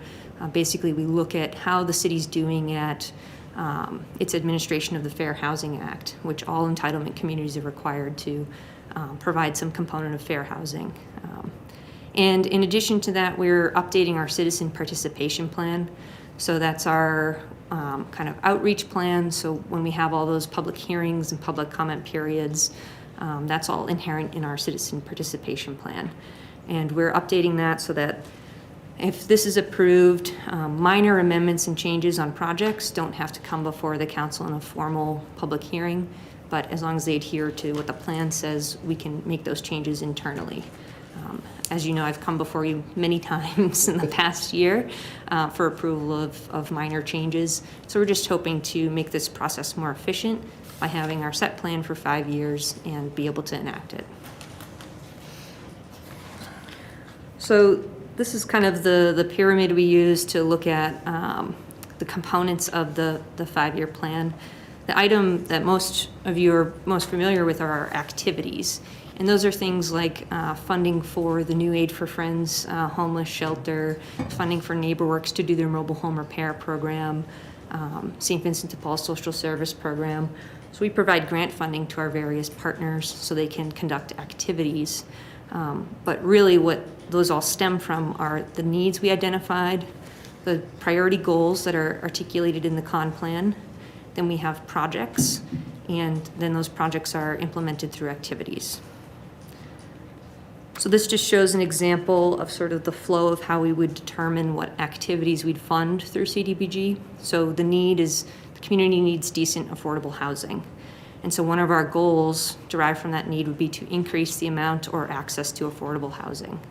So our project would go under the bucket or header of affordable housing. And then we would assist with, say, acquisition of vacant lots so NeighborWorks could construct an infill housing development. And so that's sort of the flow of these projects.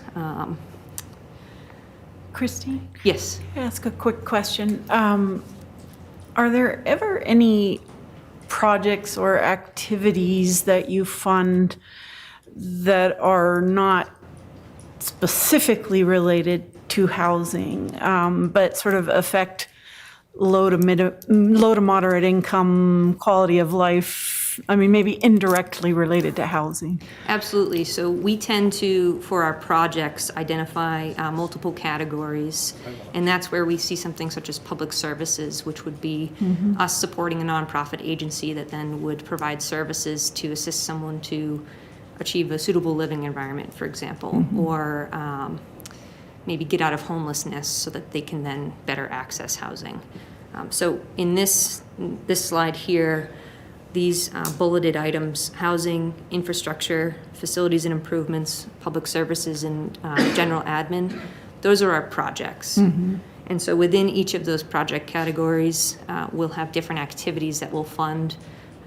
We tend to do a sort of competitive application process so that our partners, since we have limited funding, can put together an application for an eligible project, and then our advisory committee recommends approval of those for our action plan every year. And then that action plan is ultimately what's approved by the council. So within this, the next 5 years, so this is a breakdown of year 1, program year 22. And you'll see that the majority of the funding is going toward housing. That's our greatest need in the community. So it pays for things such as our renewal, the city's home rehab program, our lead hazard control program, in which we do lead abatement and other remediation of environmental hazards in homes. The NeighborWorks Pocatello program for their mobile home rehab. New this year, we also have rental rehab that we're working with the Housing Alliance on. So they're able to rehab some of those rental units that was mentioned that landlords have kind of been unable to update or upgrade or fix repairs. Within infrastructure, we've put a lot of funding toward our ADA improvements and sidewalks. I know that's been a concern in a general comment of the council. So we wanted to put substantial funding toward the infrastructure improvements. You have a I'm question? sorry, back to what you were just talking about, rental rehabs. You said that you help fund rehabs of houses, of rentals, where the landlords have not been able to Repair the unit. able to or unwilling to, and what is the criteria for a landlord to qualify for money? So that's a program that the Housing Alliance and Community Partnerships applied for CDBG funds. Okay. And so they're going to work with So it's their their specific criteria. units. Yep. Gotcha. And it does have to meet the HUD criteria where it's considered a repair. So it can't be general maintenance or cleanup. And it's essentially to prepare the unit so that it can be filled, because there's a lot of vacant units that haven't been able to be filled despite the wait list still being pretty high. So the idea is to incentivize the landlord to turn that unit over so that they can get a new tenant in there. So it's primarily for basically vacant units that need those repairs that have been put off because they can't afford them or But haven't that's been able the to. Housing Alliance's criteria. They have a criteria for those landlords, right? I believe it's any of their vacant units that would qualify. They are the landlord. Right. Housing Alliance is the. Oh, these are the property, you're talking about the properties that the Housing Alliance purchases and, gotcha, okay. They never have, mind. they didn't have several connect different I didn't connect all those properties. dots. Yeah. Sorry, Apologize. not enough coffee today. Yeah. It's been a long morning. Sorry about that, yeah. So the next bucket of funding is our public facilities and improvements. And this is primarily for any, to see through the shelter property purchase that was approved by this body in, a few years ago for the new homeless shelter. We have a commitment on that for 5 years. And also any emergency repairs that our other public facilities might need. So if the HVAC system failed at the Bannock Youth Foundation youth shelter, we could provide some funding to respond to that. This one is challenging because the facility does have to truly be a public facility, so it has to be open to the public, something like the senior center or the homeless shelter. So we're kind of limited on how much funding we can put into that. Next is our public services, which are capped by HUD at 15% of the total entitlement. And this is where we do most of our work with our local partners. They submit their competitive applications and we fund their programs. And then the last category is our administrative category, which is also capped at about 20%. And this is for the personnel that do the daily management of the grant, but also for any of our fair housing activities. So another thing we're doing is partnering with the Housing Alliance to conduct a fair housing training for landlords in PY22. Through our outreach process for our consolidated plan, we got a lot of feedback about fair housing issues in the community. So we're hoping to address a lot of that through landlord training. So this is our 1-year action plan for PY22. Yes.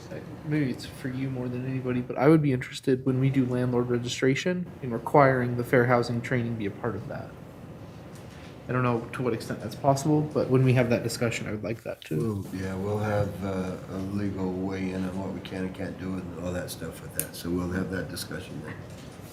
I have a quick question. Yes. So you partner with various agencies, and so do you, for example, have a partnership with the Portneuf Health Trust? Because getting people, out of shelters and living in their cars and whatnot and into suitable housing that, doesn't have health issues in the, clearly would, fall under the health and welfare charge. So do you have a partnership with or do they have a partnership with you?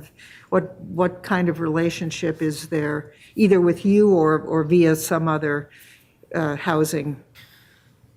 We haven't worked with them specifically in recent years.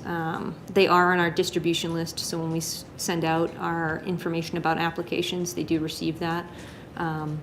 It's challenging because we can't, the public service cap is very restrictive. As you can see, it's only $67,500. So to pay for anything substantial, even that's your personnel, money. that would be challenging for us to really stretch those funds. Right, but if you were partnering, for example, so sidewalks are a health hazard in many parts of town because, especially for people with various, who are otherly abled in various ways. Mm-hmm. So clearly, fixing sidewalks, has a direct benefit to the quality of life issues for many people, elderly, et cetera, kids, everybody. So that would be potentially an area where a partnership with somebody like the Portneuf Health Trust wouldn't, they aren't controlled in what they can spend.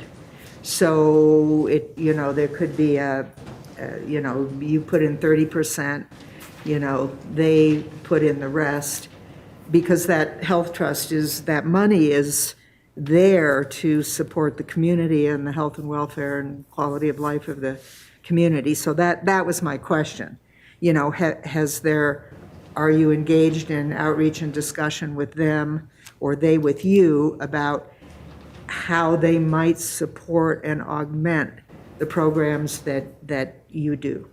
Not at this time, but I'd be happy to reach out to them and see if there's any way we can work together.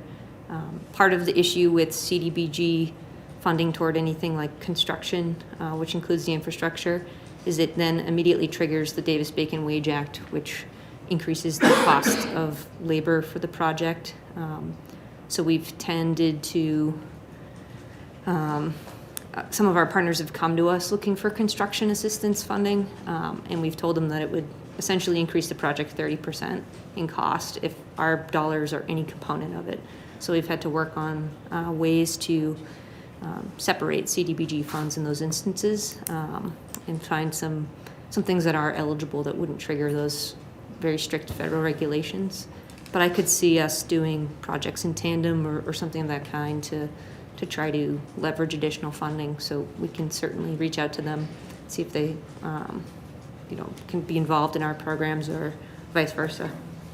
And similarly, I know that as a city, we've been trying to chip away at our sidewalk and curb issues.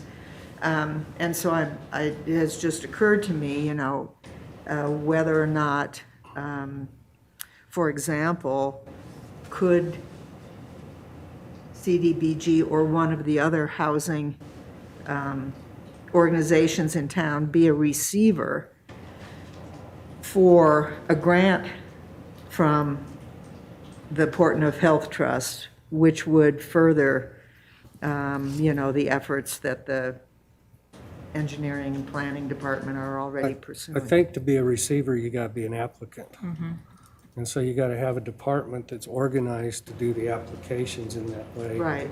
This is simply CDBG funding, which is a standalone program. No, I understand, but I'm just posing another question, saying, since a lot of the work that you have restrictions around would fall under the Portneuf Health Trust, have we, we get fire engines donated and we get all kinds of things donated, and it just occurs to me that, is there an opportunity for somebody like the Portneuf Health Trust to be a donor and donate, Well, there is, but it doesn't. Right. Yeah. No, I know, I'm saying, I'm just, I think we would, we're working with the various departments to identify the future sidewalk and street improvement projects that are planned for the city, and where the CDBG eligible areas would overlay, in which components of those projects we could do our function on. So I think in that regard, we'd have those areas identified, and we could reach out to an entity like the Portneuf Health Trust and see if they'd be able to leverage funding as well toward those projects. So it's definitely a conversation interdepartmentally we're having, that we could reach out to other partners, including the MPO, to see what they have planned for their long-range plan and other transportation-related things. And I'm sure it'll tie into the downtown plan that the historic downtown plan you hear about. So it is, it's definitely valuable to have additional resources come in to leverage and stretch these projects further, so. All right. So this is the zoomed in 1 year funding breakdown that we're proposing. And stretching that out over the 5 years, you can see that our total CDBG entitlement we're projecting is just over 2.3 million, with the majority of that funding going toward housing, the public infrastructure, which is the sidewalk program, and ADA ramp improvements. Our facilities are getting a smaller portion, largely due to what I said about the constraints and our ability to really put construction funding into those public buildings. And then our public services, we're recommending stays at the 15% cap, so really max that out based on the need we've seen from our partners. And same with our admin funds as we start doing more workshops and have personnel that are implementing all of these CDBG programs. So that is the breakdown of the funding over the 5 years. And so next steps will be to just polish the final draft of the plan. It's out for public comment, so if we receive any written comment, those will be incorporated, as well as any comments received today. We'll present to you all on February 3rd at the council meeting. That's when our public hearing will take place. And if it's recommended for approval and submission to HUD, we will do that by February 15th. HUD is required to review the plan within 45 days, which is ahead of our program year 22 start date of April 1st. And this will be the plan in place for the next 5 years. So, and that's all I have. Unless there's any additional questions. Any more questions, council?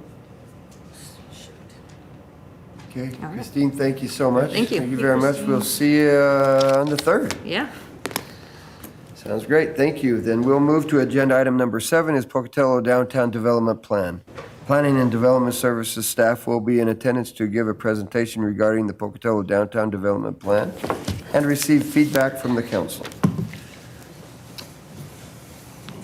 And Jim, before you get started, I've got to leave at 11:30, so if we are not done, I'm not getting up and leaving Matt. I've got to leave. I've got another appointment I've got to get to. So, if I do need to leave, Council President Cheatham will wrap the meeting up. Just get set up here real quick and we'll get started.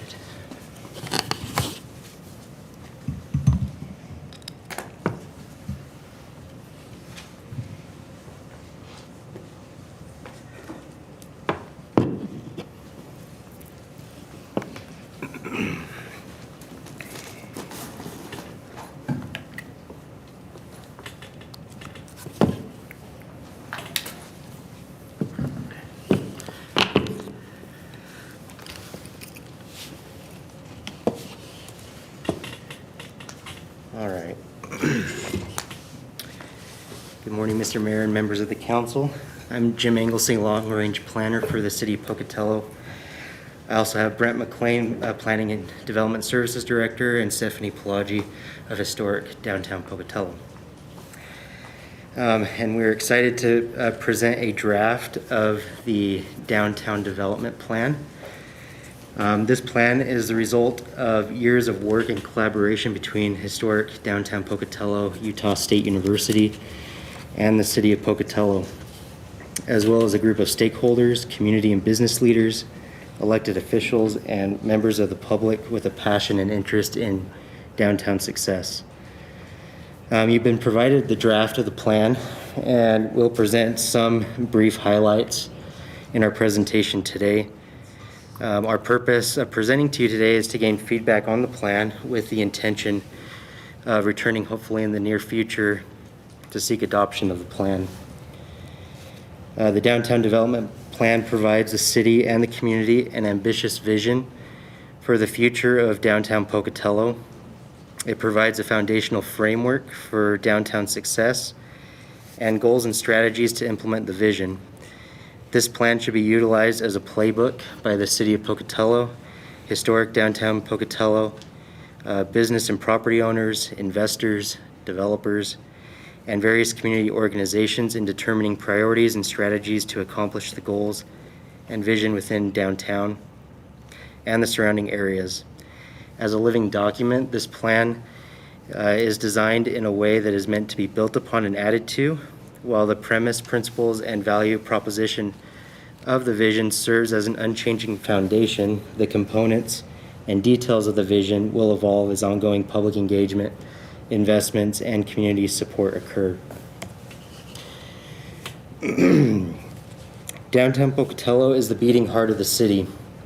Its physical position between world-class recreational opportunities and research-based universities sets the stage for optimal success. Downtown is the center for community, civic, and cultural life. It encompasses Pocatello's unique heritage and holds the answers to Pocatello's success in the future. As the chair of the National Main Street Program, Ed McMahon, puts it, downtown is important because it's the heart and soul of any community. If you don't have a healthy downtown, you simply don't have a healthy town. So why plan downtown? The American Planning Association has provided 4 reasons why we plan downtown, and those are to establish a vision for the future, coordinate improvement activities, provide guidance to owners and developers, and market downtown investment and development.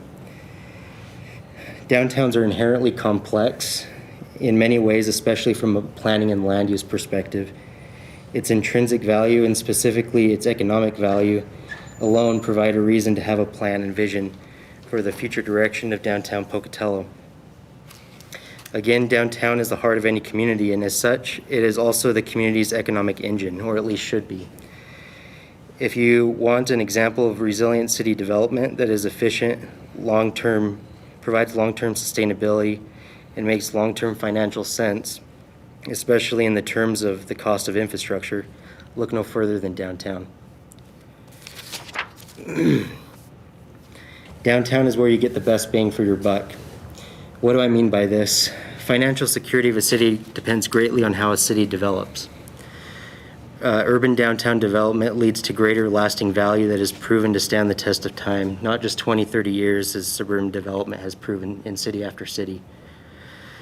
What you see here on the screen is a comparison of one of the districts in downtown that we'll be talking about today, and one of our commercial areas of Pocatello Square. And their comparison, talking about best bang for your buck, the value of land and tax value per acre of development. And as you see here, with 32 taxable acres in this one district of downtown, you're looking at a value per acre of 1.1 million and a tax value of 19,000, compared to Pocatello Square, 1 million to 16,000. And then also to kind of look into more of a micro scale of buildings alone, individual parcels. This building that you see here in downtown that sits vacant has a value of 1.8 million per acre and a tax value of 32,000 per acre, compared to Dick's Sporting Goods that's 1.3 million and 22,000 in tax value per acre.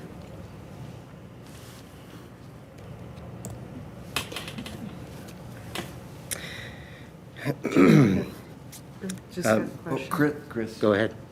Yeah, there's been a lot of, in various parts of the community. There have been a lot of conversations, particularly among some realtors, about the assessment inequities in commercial property, how you can take a corner on Yellowstone and have 4 similar businesses and, and their assessed value is just, there's no correlation at all.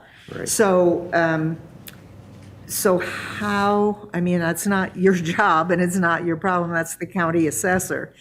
But it is clearly a factor when you're doing statistics like this, because if the whole assessment base is wonky, then it's hard to draw legit conclusions. And again, that's not Totally. your fault, but it, I mean, am I off base or is that correct? Whether or not the county's data is wrong or right, I don't know, but this type of assessment is done throughout the country in comparing mainly what you see in urban development versus suburban development, and really how our current method of development, as we see, is outward expansion. Right. Doesn't really pay for itself. Urban development does. Okay. And so this is what this is really showing, is that your urban developed areas are paying for themselves, suburban development does not. Okay, thanks.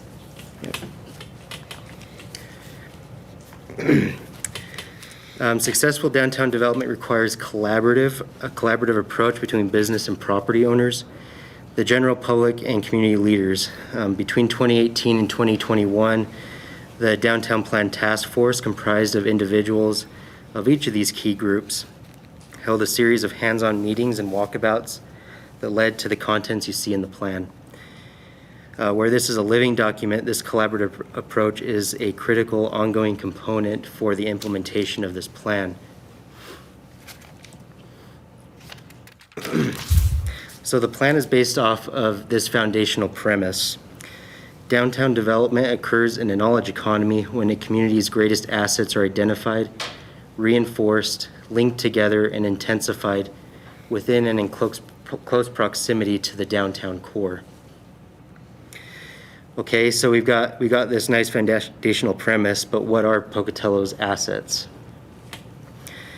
As you see here, Pocatello's greatest assets are represented in this value proposition. First, we have nature. Pocatello is nestled along the edge of the Snake River Plains and the Portneuf River Valley. The landscape continues to draw outdoor enthusiasts and nature lovers to the city who enjoy mountain views from nearly every location in town. Pocatello boasts an extensive trail system throughout its foothills and an ever-expanding greenway and river restoration. Pocatello's direct access to natural amenities and the short drive to surrounding national forests and parks such as Craters of the Moon and Yellowstone National Park make it prime location to live for those who enjoy outdoor living and urban amenities. 2, historic civic. The railroad is the heart of Pocatello, literally. The town began as a railroad junction and evolved into a booming turn-of-the-century mercantile city. Development followed traditional patterns, complete with a concentrated yet diverse civic, commercial, residential, and cultural core. Historic Main Street and the surrounding downtown district provides the framework for responsible urban development. While improvement is needed, the historic value of Pocatello's civic and community core offers a glimpse at a pattern for city success and resiliency. And 3, knowledge. The knowledge economy suggests that ideas are the ultimate creator of wealth. These ideas and the pursuit of knowledge epitomizes the information age, and our city will see success if this knowledge is prioritized. Fortunately, Pocatello is home to Idaho State University, which plays a vital role in producing and fostering ideas and backs those ideas up with research and innovative solutions. Downtown Pocatello has a significant advantage in the knowledge economy by having ISU adjacent to it. This value proposition has been determined by a combination of the collaborative planning process, as previously mentioned, the historic evolution of our valley, and its values of the community. And I'll point out that those values, this has been validated in part by our exercise with the comprehensive plan, that a lot of our input from the comprehensive plan validates these 3 points. In all of this, in this value proposition, the magic of downtown development is in the connection of these assets. So how are these assets connected? We start by creating an official downtown area that physically connects Pocatello's assets to each other. This proposed representation, as you see here, portrays an enhanced downtown Pocatello with a clear defining area. This defined downtown also supports the value proposition, which seeks to physically connect nature, historic, civic, and knowledge. With a clear area for development and focus, this defined area promotes a highly energized destination downtown. Planning for downtown Pocatello must involve careful consideration of linking surrounding neighborhoods, corridors, and the remainder of the city to a defined downtown core. As you see here, the identified transition area sets to effectively accomplish that connection. While not within downtown Pocatello, all of these neighborhoods and corridors are critical to successful development and improvement of the downtown area. All recommendations within the plan seek to improve connections, relationships, and neighborhood impact in relation to downtown development. Next, we utilize the organizational elements of the city, namely its path, edges, landmarks, districts, and nodes. These elements are used to reinforce the city's legibility or imageability, which in turn creates a sense of place, familiarity, recognition, and thus leads to greater meaning, civic pride, and economic success.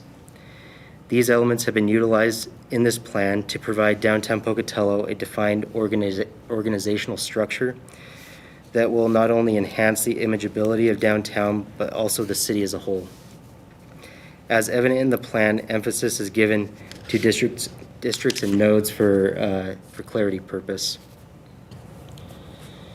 In walking the downtown area, it's apparent that downtown has distinct areas that differ from each other in intensity, aesthetics, feel, and form.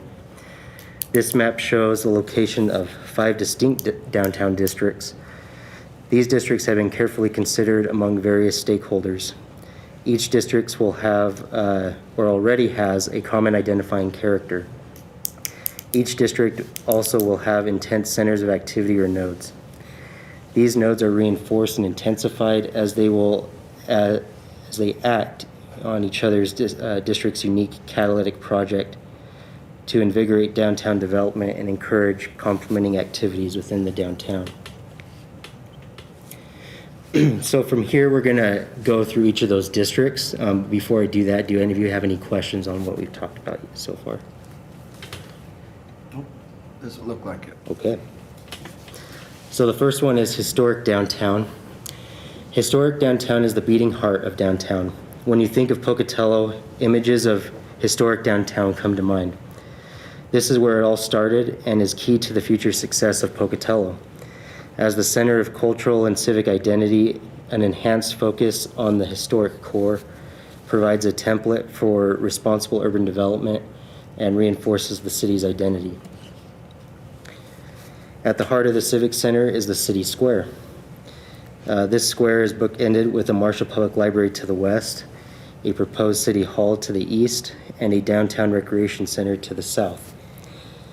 This vision for a new Pocatello Civic Square includes these that you see on the screen, including all that I've already mentioned, and what you've seen with the proposed town square that you've reviewed recently.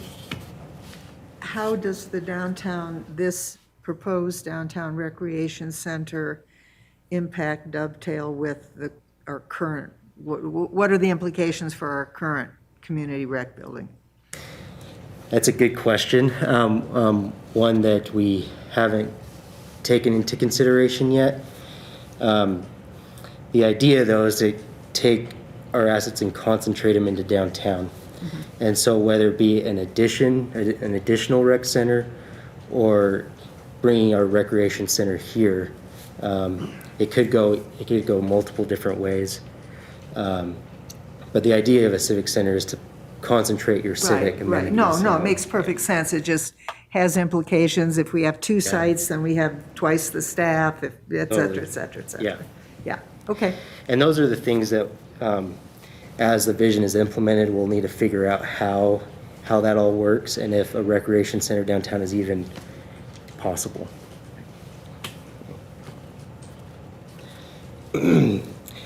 The second node within historic downtown is the Depot Crossroads. This node features a redesign of the area in front of Union Pacific Railroad Depot at the corner of Bonneville Street and Union Pacific Avenue. This plaza is connected to the Portneuf Greenway via a series of parks and public open spaces. This redesign will provide a renewed emphasis on the significance of the railroad industry and its defining role of the history of Pocatello. The open space that connects the depot to the Portneuf River will draw new development and will become a desirable asset for mixed use, commercial, and residential uses that are in close proximity to it. Next district is the Portneuf District. This is where urban embraces nature. Recreation plays a major role in the identity and draw of Pocatello. With river restoration underway, the Portneuf District sits at the doorway of the Portneuf Greenway and access to a vast network of trails throughout the West Bench. This district is positioned to be the city's and region's greatest recreational hub. Within that district, the Portneuf Landing is located at the intersection of Center Street and the Portneuf River. At the edge of the downtown commercial district, the landing serves not only as a central node to the Portneuf District, but also a major access point to the newly revitalized river channel. The landing celebrates the river and its importance to the Portneuf Valley while providing urban amenities such as local retail shops and sidewalk cafes. This node is within walking distance to many historic homes, the public library, and Main Street. This is an ideal location for residents to spend the day floating the river or have lunch along the channel walls.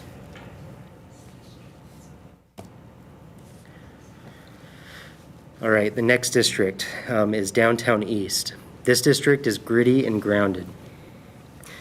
It was historically the melting pot of Pocatello.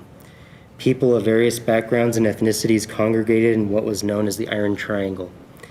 Today, this rich history provides a unique identity that is set to guide development efforts that honors this history and the remaining urban development pattern. Currently, there is no park or open space in Downtown East. What currently characterizes this district is a small historic district and several single-story buildings and surface parking lots. The addition of 2+ story development, parking structures, and areas for recreation will greatly enhance Downtown East. The East Center Plaza is located near the corner of First Avenue and East Center Street, which lies on the east end of the Center Street underpass. Right-of-way improvements along First Avenue and the proposed Center Street pedestrian bridge will reinforce this corner as a critical node and connection point between east and west sides of the downtown district. Warehouse District. The Warehouse District is characterized by arts, innovation, and industry.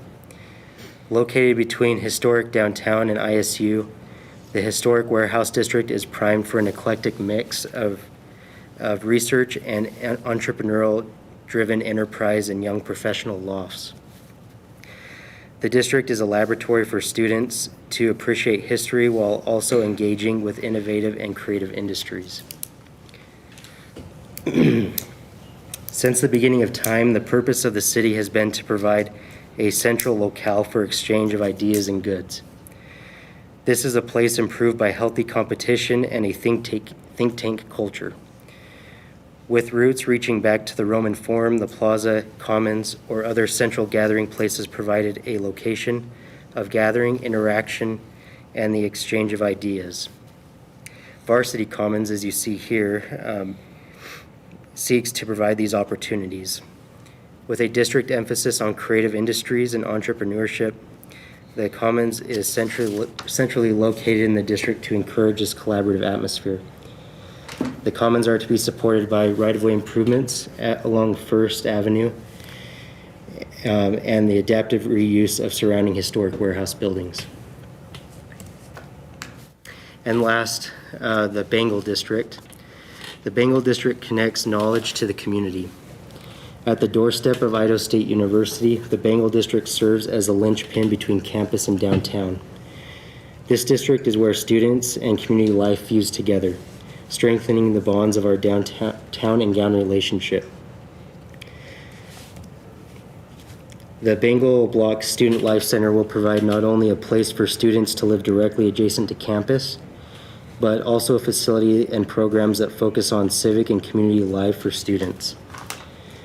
These experiences will allow students to engage with the community and open various networks for career, service, or social opportunities.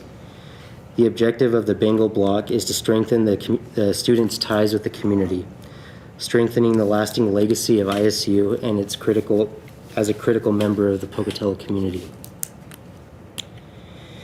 And then to summarize, what you see here is just a combination of those connections of not only the nodes and the districts that we've gone through, but those three assets of Pocatello.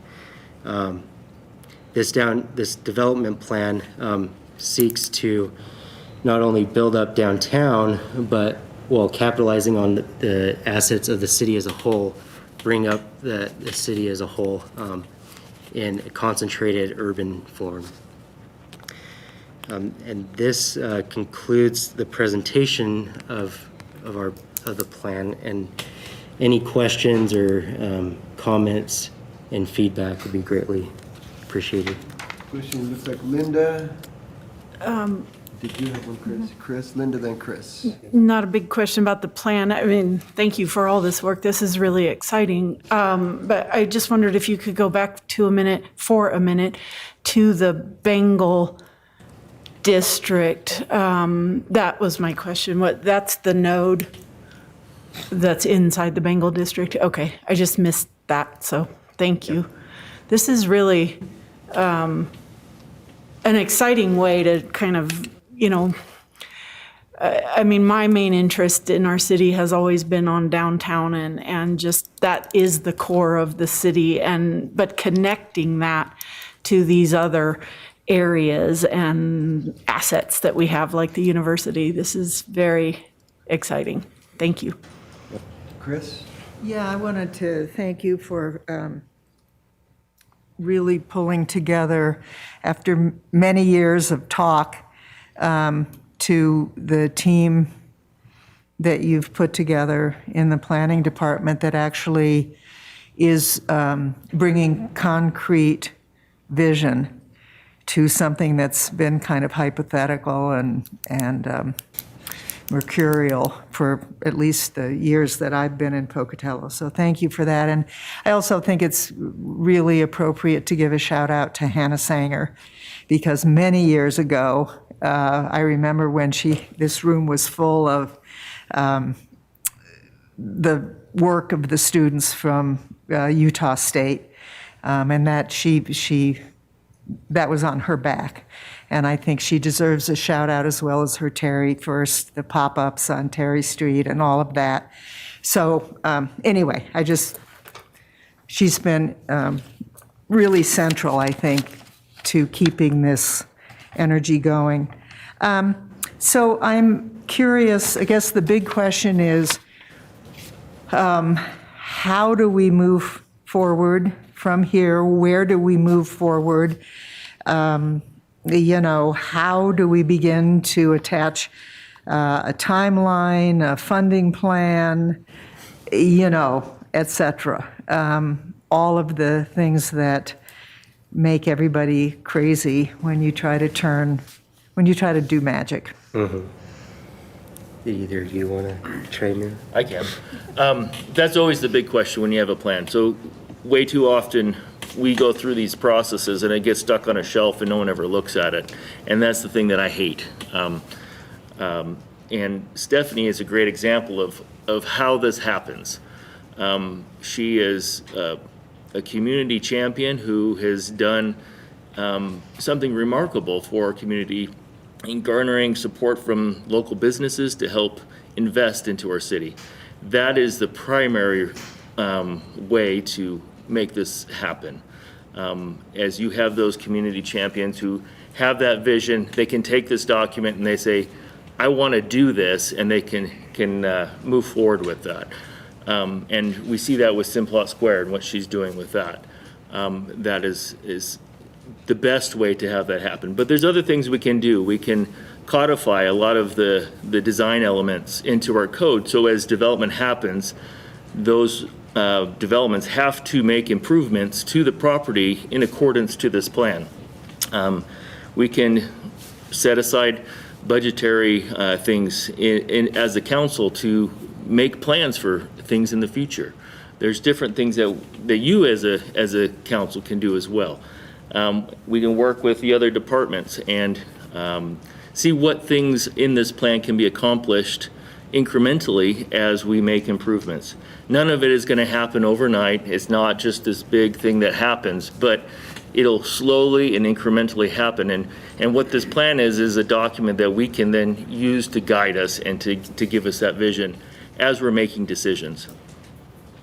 So I guess I'm thinking Okay, about. I'm gonna, just all right. 1 second, I'm really sorry, I've got to step out. Thank you very much for the presentation. It's a great plan, and I just might add, I don't know if any of this happens without Stephanie. So Stephanie, for your tireless work, thank you for everything. I think it's a great plan, and I think it's a long ways coming, but we started it right now. We've already started with the park, and so very excited about that. And with that, I'm going to step out. Chris, Rick, I'm turning the meeting over to you, and Chris is up. She's got another question, so thank you.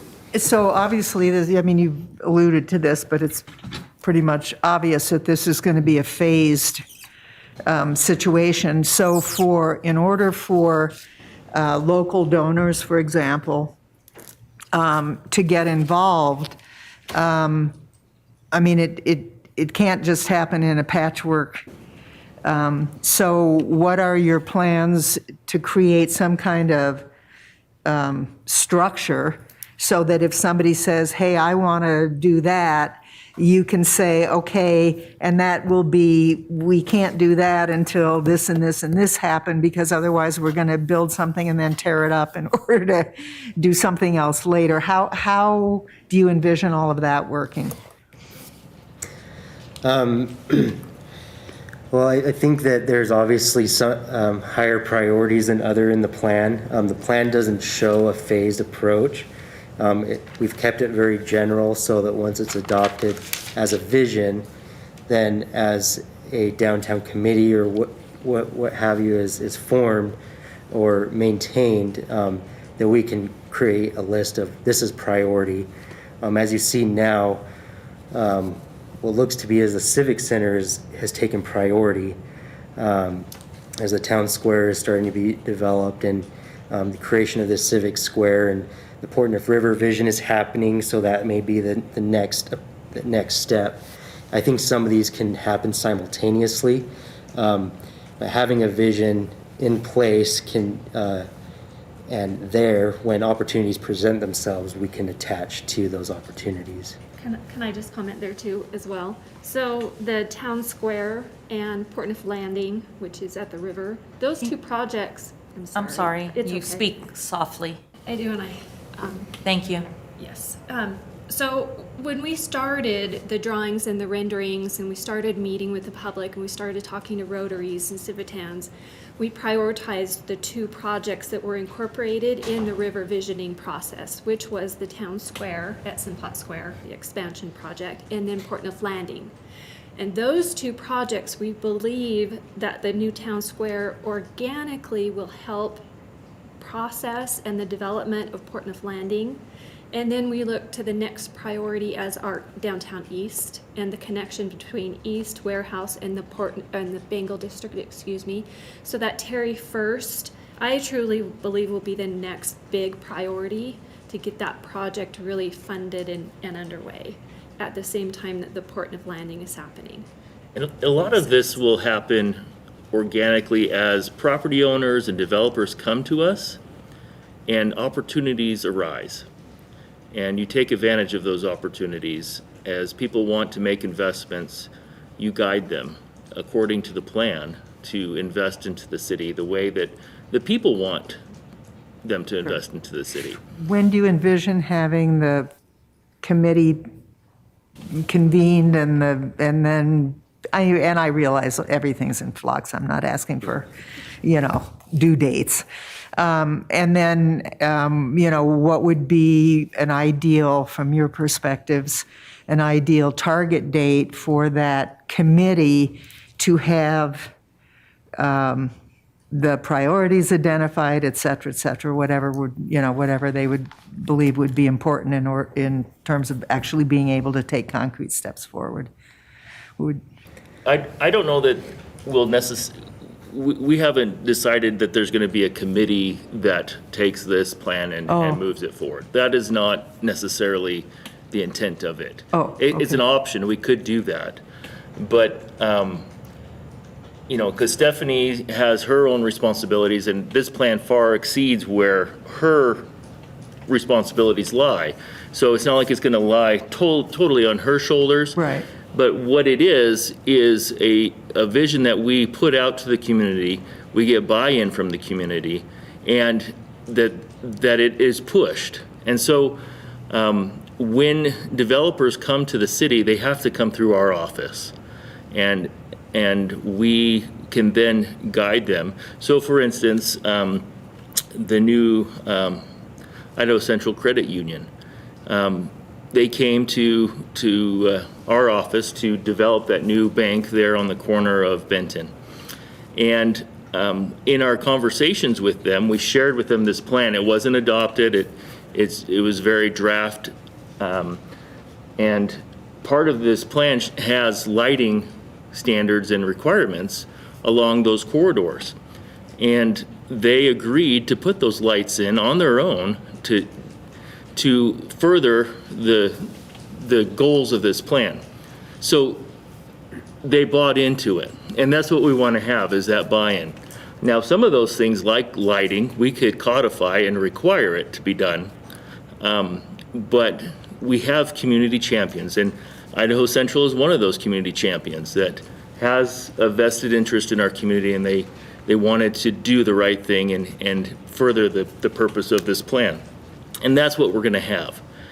And some of these big projects are going to be, we're going to have to take a group and lead it and guide it and make it happen, like the square.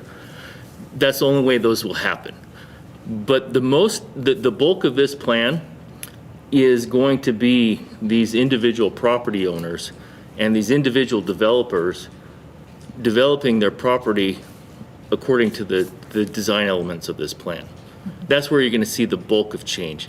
You can have a wonderful central square, civic square, but all that periphery stuff, if it doesn't change in accordance to these elements, it doesn't help. Right. So I guess then the next obvious question is how does that happen? I mean, how do you force a building owner to develop his property, period, let alone, I'm just trying to figure out how we go forward. I mean, are you talking like eminent domain type situations? No. Because I don't see that going over very well. It's so. For instance, one of the recommendations in the plan is to develop what's called a form-based code for the downtown area, and that's a different type of zoning regulation that kind of dictates what a structure feels like, how big it can be, where it needs to be oriented, in a way that's different than the rest of the way Pocatello has developed. And that's something that we can then create and regulate through our office. As a building or property owner wants to make improvements, wants to change their structure or their property, they have to meet those standards and requirements. We're not going to retroactively say, now you have to come do this. But what we can do is, as someone is making improvements to their building, then we can require those improvements to be upgraded to the way that fits the plan. If that makes sense to you. Chris? Yeah, I believe that in the paper, the senior center folks, and Rick, you could, you know more about this than I do, but there was mention of the fact that they hope to acquire land for the senior center by spring. And I, at that time, when I read that article, I hadn't seen this, but when you're talking about core activities, et cetera, et cetera, et cetera, it would seem to me that something like a multi-use, senior center would be, and then there's the Boys and Girls, proposed Boys and Girls Club. It appears to me that some of those kinds of things, because typically kids that would really benefit from Boys and Girls Clubs would either be in Old Town area or between Yellowstone and the whole Dolostone neighborhood. The senior center is kind of, poised to pounce, so to speak, and I'm just kind of wondering if it would be advisable to try to have some sort of conversation there before we start having cats going in different directions. And the other thing is that the one element of this that the city does have some control over, of course, is the location of a new city hall and the parking that will be, which I assume is why that parking garage is there. Of course, that brings up the obvious question of if we just spent, not in terms of what this will cost, but we spent a not insignificant amount of money at the latter part of the 21 budget year, doing improvements and remodeling to a whole number of departments within this building. And I'm thinking about if we keep doing that for, 5 years, 10 years, that is all money that could be focused on, setting it aside and living with what we have here long enough to make, to make the magic happen. So I'm just, it's kind of. And those are all conversations we need to have. And the purpose of this document is to just give that big picture. All those little elements of it are things that we still need to discuss and iron out. Yeah. If I can add to that, so the Boys and Girls Club, one of the spearhead figures in our community is engaged in the town square development. And so we're having that discussion with where could we put that facility downtown?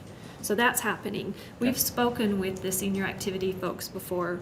Rick and I have had conversations about that. We would love to have them downtown. Right. And I know they've looked at other properties in our area. Okay. Definitely, we believe that would be a good fit. Because when they started talking about new construction and having land by spring, it sounded like empty land was the plan. It didn't sound like it was an infill project. Anyway, then I saw this and I thought, oh my gosh, here we kind of go again as silos maybe taking off in different directions, which is fine. They can do that, obviously. But I guess I am very heartened by the approach and vision that you three have, which says, let this be like a spine, a through line, around which, we organize many of these other projects. And I would hate to see us right out of the chute have that, Roger? When I looked at this, I really hit the idea that we've got to have a holistic approach to accomplish this. Because we can't be sectored as a city in several different places. Our priorities, we don't have the resources to be strung out everywhere. I'm a math person. I looked at I think it's 3,800 and some units that just are living quarters. If they cost $40,000 a piece, that's $154 million investment just for those living units. So when I looked at this, I'm thinking this vision is like over $1 billion to get it all done. That doesn't get accomplished unless people start putting their feet on the ground and saying, this is the vision we will live towards. So while the vision is out there, the city of Pocatello and Bannock County have got to be on the same page of this being a vision that the city of Pocatello will live towards. I can see you don't get a lot of investments unless there's some incentive for those investments. I know that there's a lot of places that get tax incentives, but they're mainly commercial properties here and there. It would seem to me, and I'm not saying a TIF district, but there should be a way that we can get something going, the value added. I know, just roll back to the lead abatement program, some of the houses that had the lead abatement program went up 40% in their assessment just in a year. And because of that, it disincentivized people to invest in their properties. So we've got two conversations going on.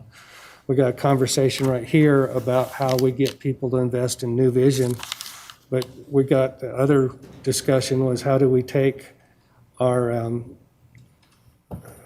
what would I say, a deteriorating properties incentivized for repair when all the repair does is increase your bill. You know, I mean, and so some of the landowners are thrust into a situation where they have to increase not only to recover their cost of taxes, but to recover their cost of their investment. And then to be, you know, there's like 3 levels of what they've got to recover. And somehow we've got to drill down as a community to figure out how we have a plan that allows vision to be incorporated. And I don't see us doing that very well. And I thought about it. You know, we've put out $60-some million of incentives to a tangential area of Pocatello with the North Gate and the TIF district, because all that is, a TIF district is a rediversion of taxes so that that district can perform. So we've incentivized something that isn't built, but we've disincentivized the reinvestment in a way. And somehow we've got to start talking about that too. How do we bring all of this under one umbrella or in one vision, and how do we really start making it happen? Because it's going to take a lot of money, and without us being strategic, we can have money flowing everywhere and really not getting anywhere. Well, and I think you have to remember, Stephanie's had the Simplot Park project hanging on her window for 5 years, 4 years? How long has that been there? The end of 2017.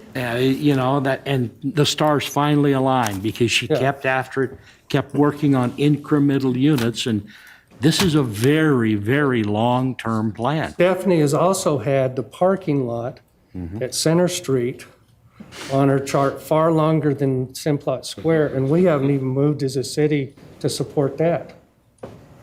You know, as part of the Center Street project. We just haven't been able to pull the trigger on that and say, to get people in downtown, they got to have some place to park because Main Street and Garfield or Arthur just don't accommodate enough. Yeah. Claudia? So, first of all, I just want to say that I absolutely love this whole thing. I mean, I love it. I think that this is exactly what this city as a whole needs. Anyway, so I think it's wonderful. So I wonder, because I believe, going off of what Roger says, I think the county has to buy into this as well, because, and it's going to be hugely beneficial for the county as well. So how, I don't even know what my question is really, but, you know, Brent, you said, well, we have to have these conversations. I guess my first question is, who is the we? I mean, who do you envision as the we in having these conversations? I guess I'm not smart enough to figure that out. There's a big we. Right. Who is the big we? Well, and different areas might have a different we. Okay. And different parcels might have a different we. And that's the complexity of all of this, is there's no one way to address everything. Every little section, every little part is going to have a different group of partners, a different group of interests, and they correlate, but those players may change. And that's where that complexity is a challenge. But the bulk of this will funnel through our office, because as development happens, they have to come go through you. our office. So I guess here's my other question. How do we, the big we, meaning the city, and how do we get the community to buy in? How are we going to go? Because to me, that seems to be the first step. To me, it's a no-brainer, right? I mean, I look at this and I'm just like, this is exactly what we need for this entire community. But there's going to be, we're going to have to get, like you've said, all three of you have said, community buy-in. How do we, as the city body, push this and sell it so that people get excited about it as I am, as Linda is, as Chris? How do we get the community excited about this? To me, that seems like that needs to be step one, right? I think Stephanie will probably have a good example, because I imagine what she accomplished with Simplot Square is a small example of how that happens. So I think what we need to have is make sure that we have a good, strong communication plan. And the reason that this is just not a historic downtown plan, but it's a city plan, and it will become part of the county plan as well, is that we need to have this plan out on our websites, on our social media. We need to have it accessible to the community. If anyone comes to the city, or they come downtown, or they go to the county and they say, what is your plan? Let me show it to you. I can show it to you on my phone, on my computer. We have it in printed versions. It's out there, and we're proud of it as a community, in the lobby, as we go out and talk to civic groups and organizations, as city council people and representatives in our community, you're out there, you've got copies of it, you're talking. We have to all be on the same page. Because I'm hearing a lot of negative feedback from people on the Simplot Square thing. Oh, all these millions of dollars, which is very short-sighted. But those people might be hushed if they saw a big plan. So I guess that's why I'm saying step one to me seems to be to get this out, and as a city say, this is where we want to go. These are the reasons why it's going to benefit everybody. So I guess, Jim's process today was the draft presentation and getting feedback from you. And so the next step will be to actually come to council with the final version of the plan. Well, and before we do that, we're going to take this plan to the public again to get their comments. And we will want to get that interaction with them on this final draft. are you going to do that as part of your comprehensive plan? It's going to be This will separate. be something separate. And we'll have a digital engagement. We've talked about having, setting up an open house, but those are very poorly attended, so I don't know if it's worth the time. But we will get community feedback, most likely through a digital format, and get that input. And a lot of it is getting the information out to the press and getting that advertising and branding of this plan to everybody, to the big developers in town, to that end, can I make a suggestion? Yeah. So I'm a big lover of auto pay and digital bills because I don't like paper. So is there a way that, like, everybody who's like me, who gets their bill via email, can receive notification that, hey, look, this is happening, this is the event?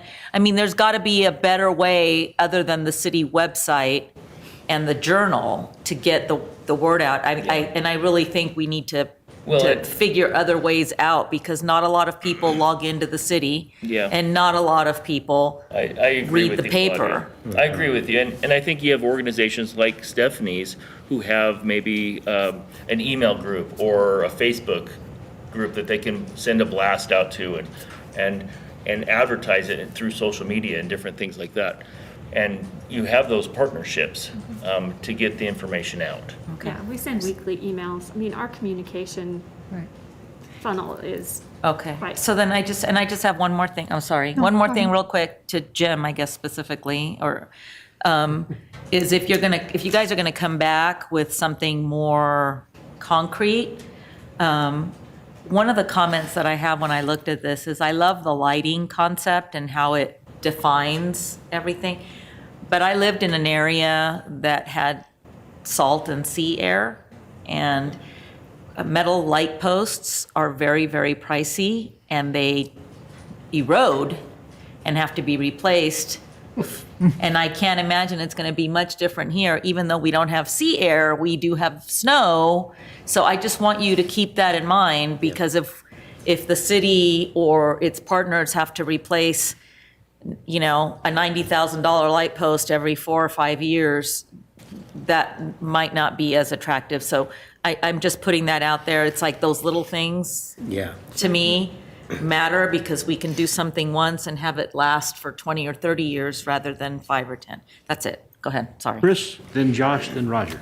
Yeah, Roger kind of talked about this, and I don't remember the exact number, but there's something like, I want to say it's something like over $140 million worth of commercial tax breaks that a combination of the county and the city that occur in Bannock County. Obviously, not all of those are within Pocatello, but some of them are. And I think it's, I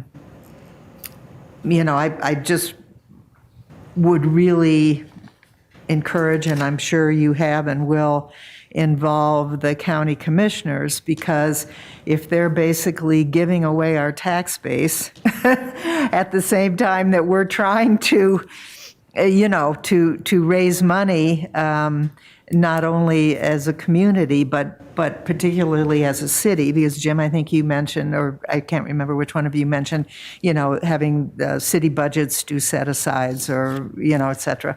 That's increasingly, it is more difficult when you're looking at $149 million or $140 million or whatever it is, multi-millions of untaxed property. And I know there's a sweet spot there, but I think we might have gone past the sweet spot.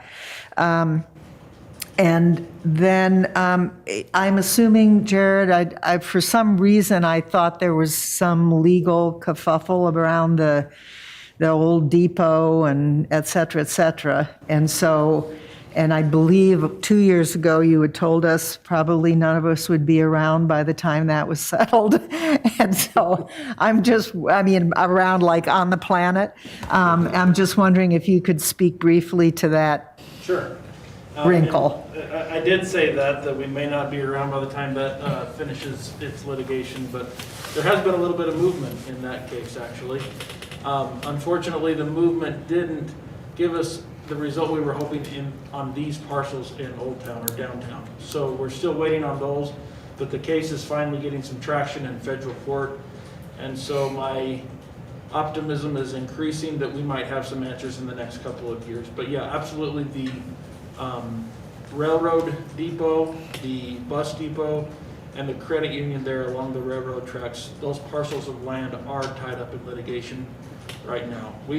We feel good about our stance on it, but there is a claim that they are tribal lands and would revert to the tribe if the tribe's claims prove to be valid. So that is something to keep in mind as we go through this process, for sure. Okay, and then one more. On a side note, and somewhat related, the City Creek land and the parcel at the base of City Creek was adjudicated. We won summary judgment on that. That is not tribal land. They still have a right to appeal, so that's still part of the litigation, but that's looking very positive for us, and we're hopeful for the same outcome for these parcels. Thank you. Chris? And my final question is, way back in the day, and I wasn't here and didn't have family here, but one of the parts of Pocatello history that is most dear to me is the fact that we were once a much, much more diverse community. We were diversity personified as a community before the concept existed. Now, everybody didn't have, equal rights and all of that, but at least ethnically we were much more diverse. And so I would think that we might really, as you're defining areas and so forth and so on, I think the old ethnic triangle, the Pocatello triangle. I mean, it has some people, I don't mind if we don't whitewash history.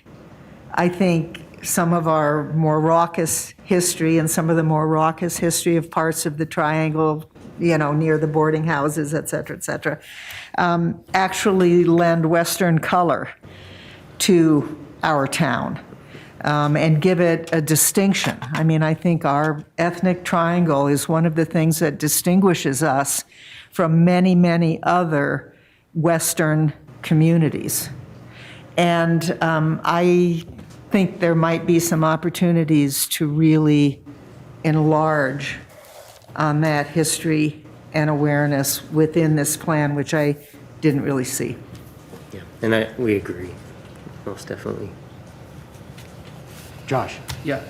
Do you have a rough estimate or goal of when you expect the final plan to come back before council?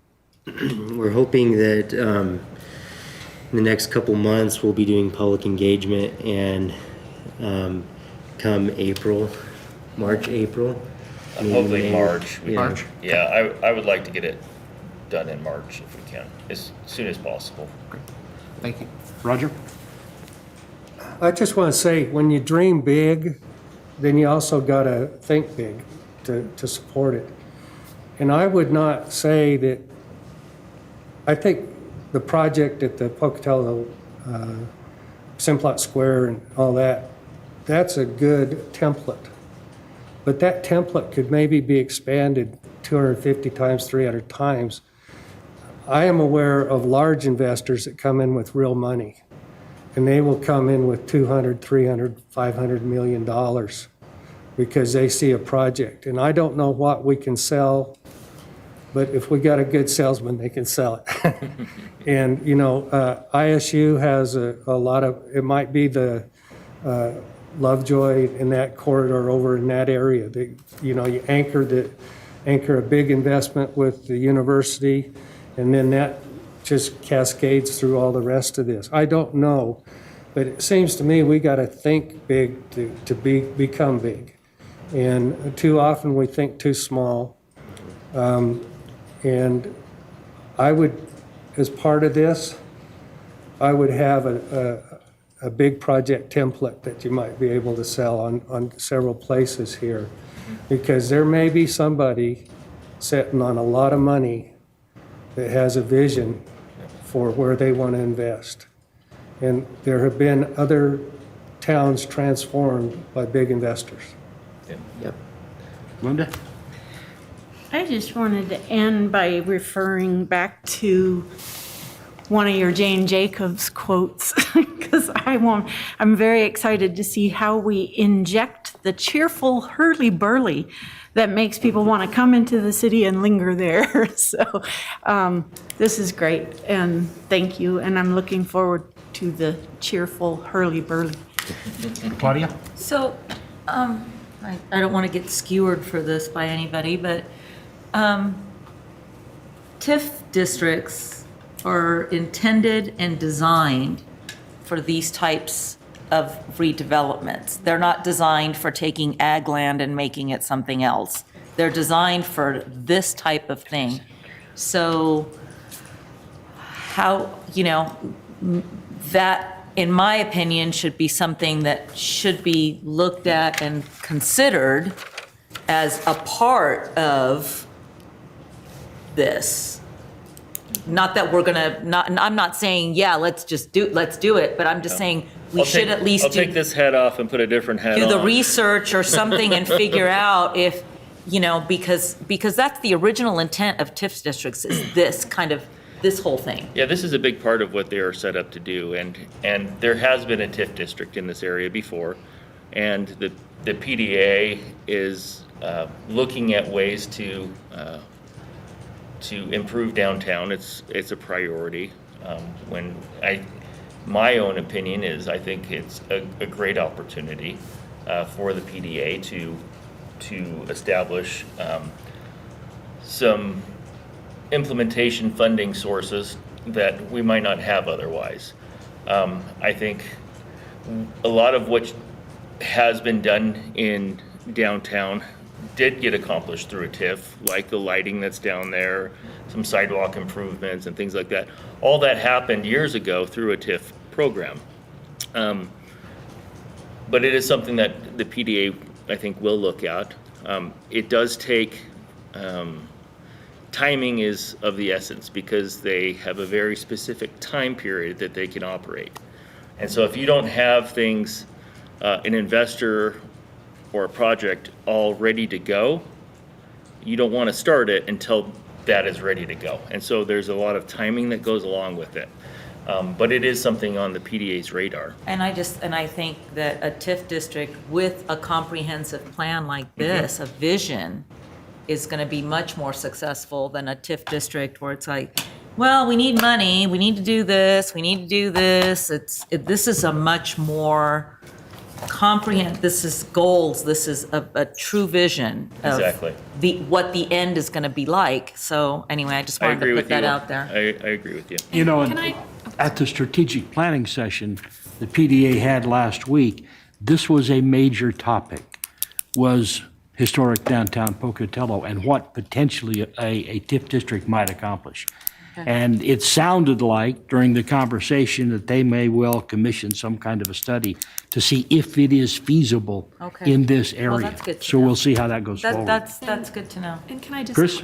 Oh, I'm sorry. I Go just ahead. wanted to comment on that. So as this plan evolved and as we walked and we talked and we, brainstormed, one of the things that I want to thank the city for is the ability and the support that we've gotten from Jim and from Brent in saying this is not just downtown's job.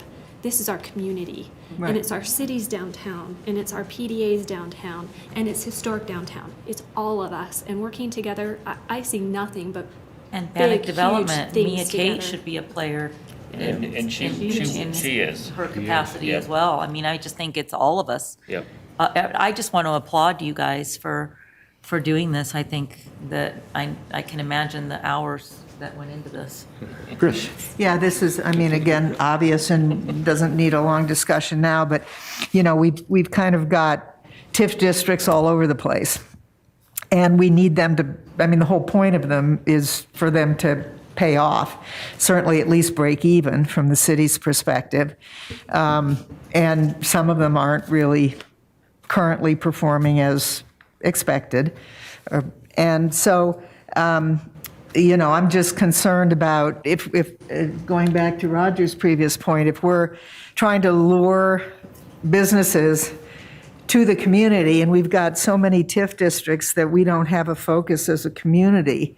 And I'd be much more interested in something like this that is concrete versus something like Northgate that was sold as one vision and now there is no vision. It's sort of every person for themselves out there. We don't have owner agreements. We never have, et cetera, et cetera, et cetera. So there's no way to hone down and control and not control, but guarantee that something close to the original vision actually arrives. So I want to support the idea that we look at the, again, various ordinances, codifications, so that, the cat doesn't get out of the bag and then just do whatever it pleases. And then secondly, because this is an action, listed as an action item in the agenda, I want to make a motion that we request staff and their partners to continue down this road and bring us round 2 of the plan, as soon as it's feasible. I don't think we need them. I mean, that's already indicated it's Yeah, coming. so why is this an action item? That's Everything's an always action on item. there. That's the law. I mean, Law says we have to. We have a an second the for the legislature motion? made that. Oh. No, we don't have it just allows us to take It action. allows us to take action if we But we need don't to. have to. No. We don't Right. have No. to, okay. Because I But was If you just like, don't what if we? list it, you can't. Okay, gotcha. But I guess I mean, in support of staff and the partners, I guess where I'm coming from is saying, rather than just have it reflected in the summary minutes or whatever, I guess I would like, and frankly, to project to the community, even at this early phase, that if, depending on how the vote would turn out, if there is support from council that says, yes, please take the next steps and move forward, we believe in this. And as I say, I don't know how the vote would turn out, but that's what I'm thinking as And I think I think it would be more appropriate to do that when they present the final document to us and we officially endorse the master plan. Okay. I think, council, it was listed as an action item today, in case you had specific direction for them between draft and final. Well, then I guess I make a motion that we look at including some reference to the ethnic triangle. it's in there. The Iron Triangle was in there. The iron triangle is in there, but That's it. is that the same? Diversity. That is the same. triangle. That is the same? Okay. All right. Roger?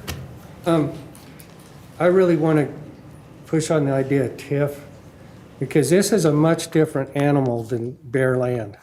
We already have a value that's been added and developed for years down in this area.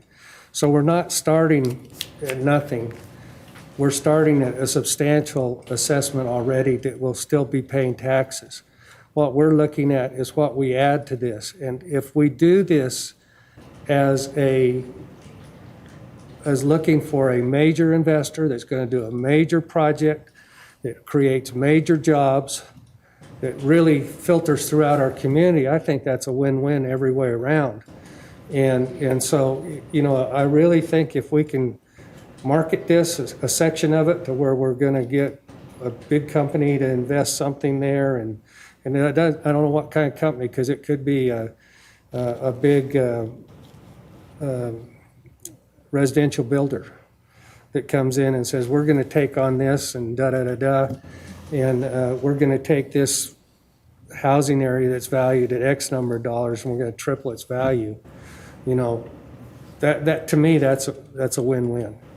And so I would really consider the TIF district for a portion of this. I don't know that the whole thing can be folded into a TIF, but I would say that you should have the range, and PDA should be looking at this in terms of how they enhance value and how a big thing can really move us forward. I think we can agree there's enthusiasm from everybody on the council for this project, so certainly move forward and let's see you in 60 days again.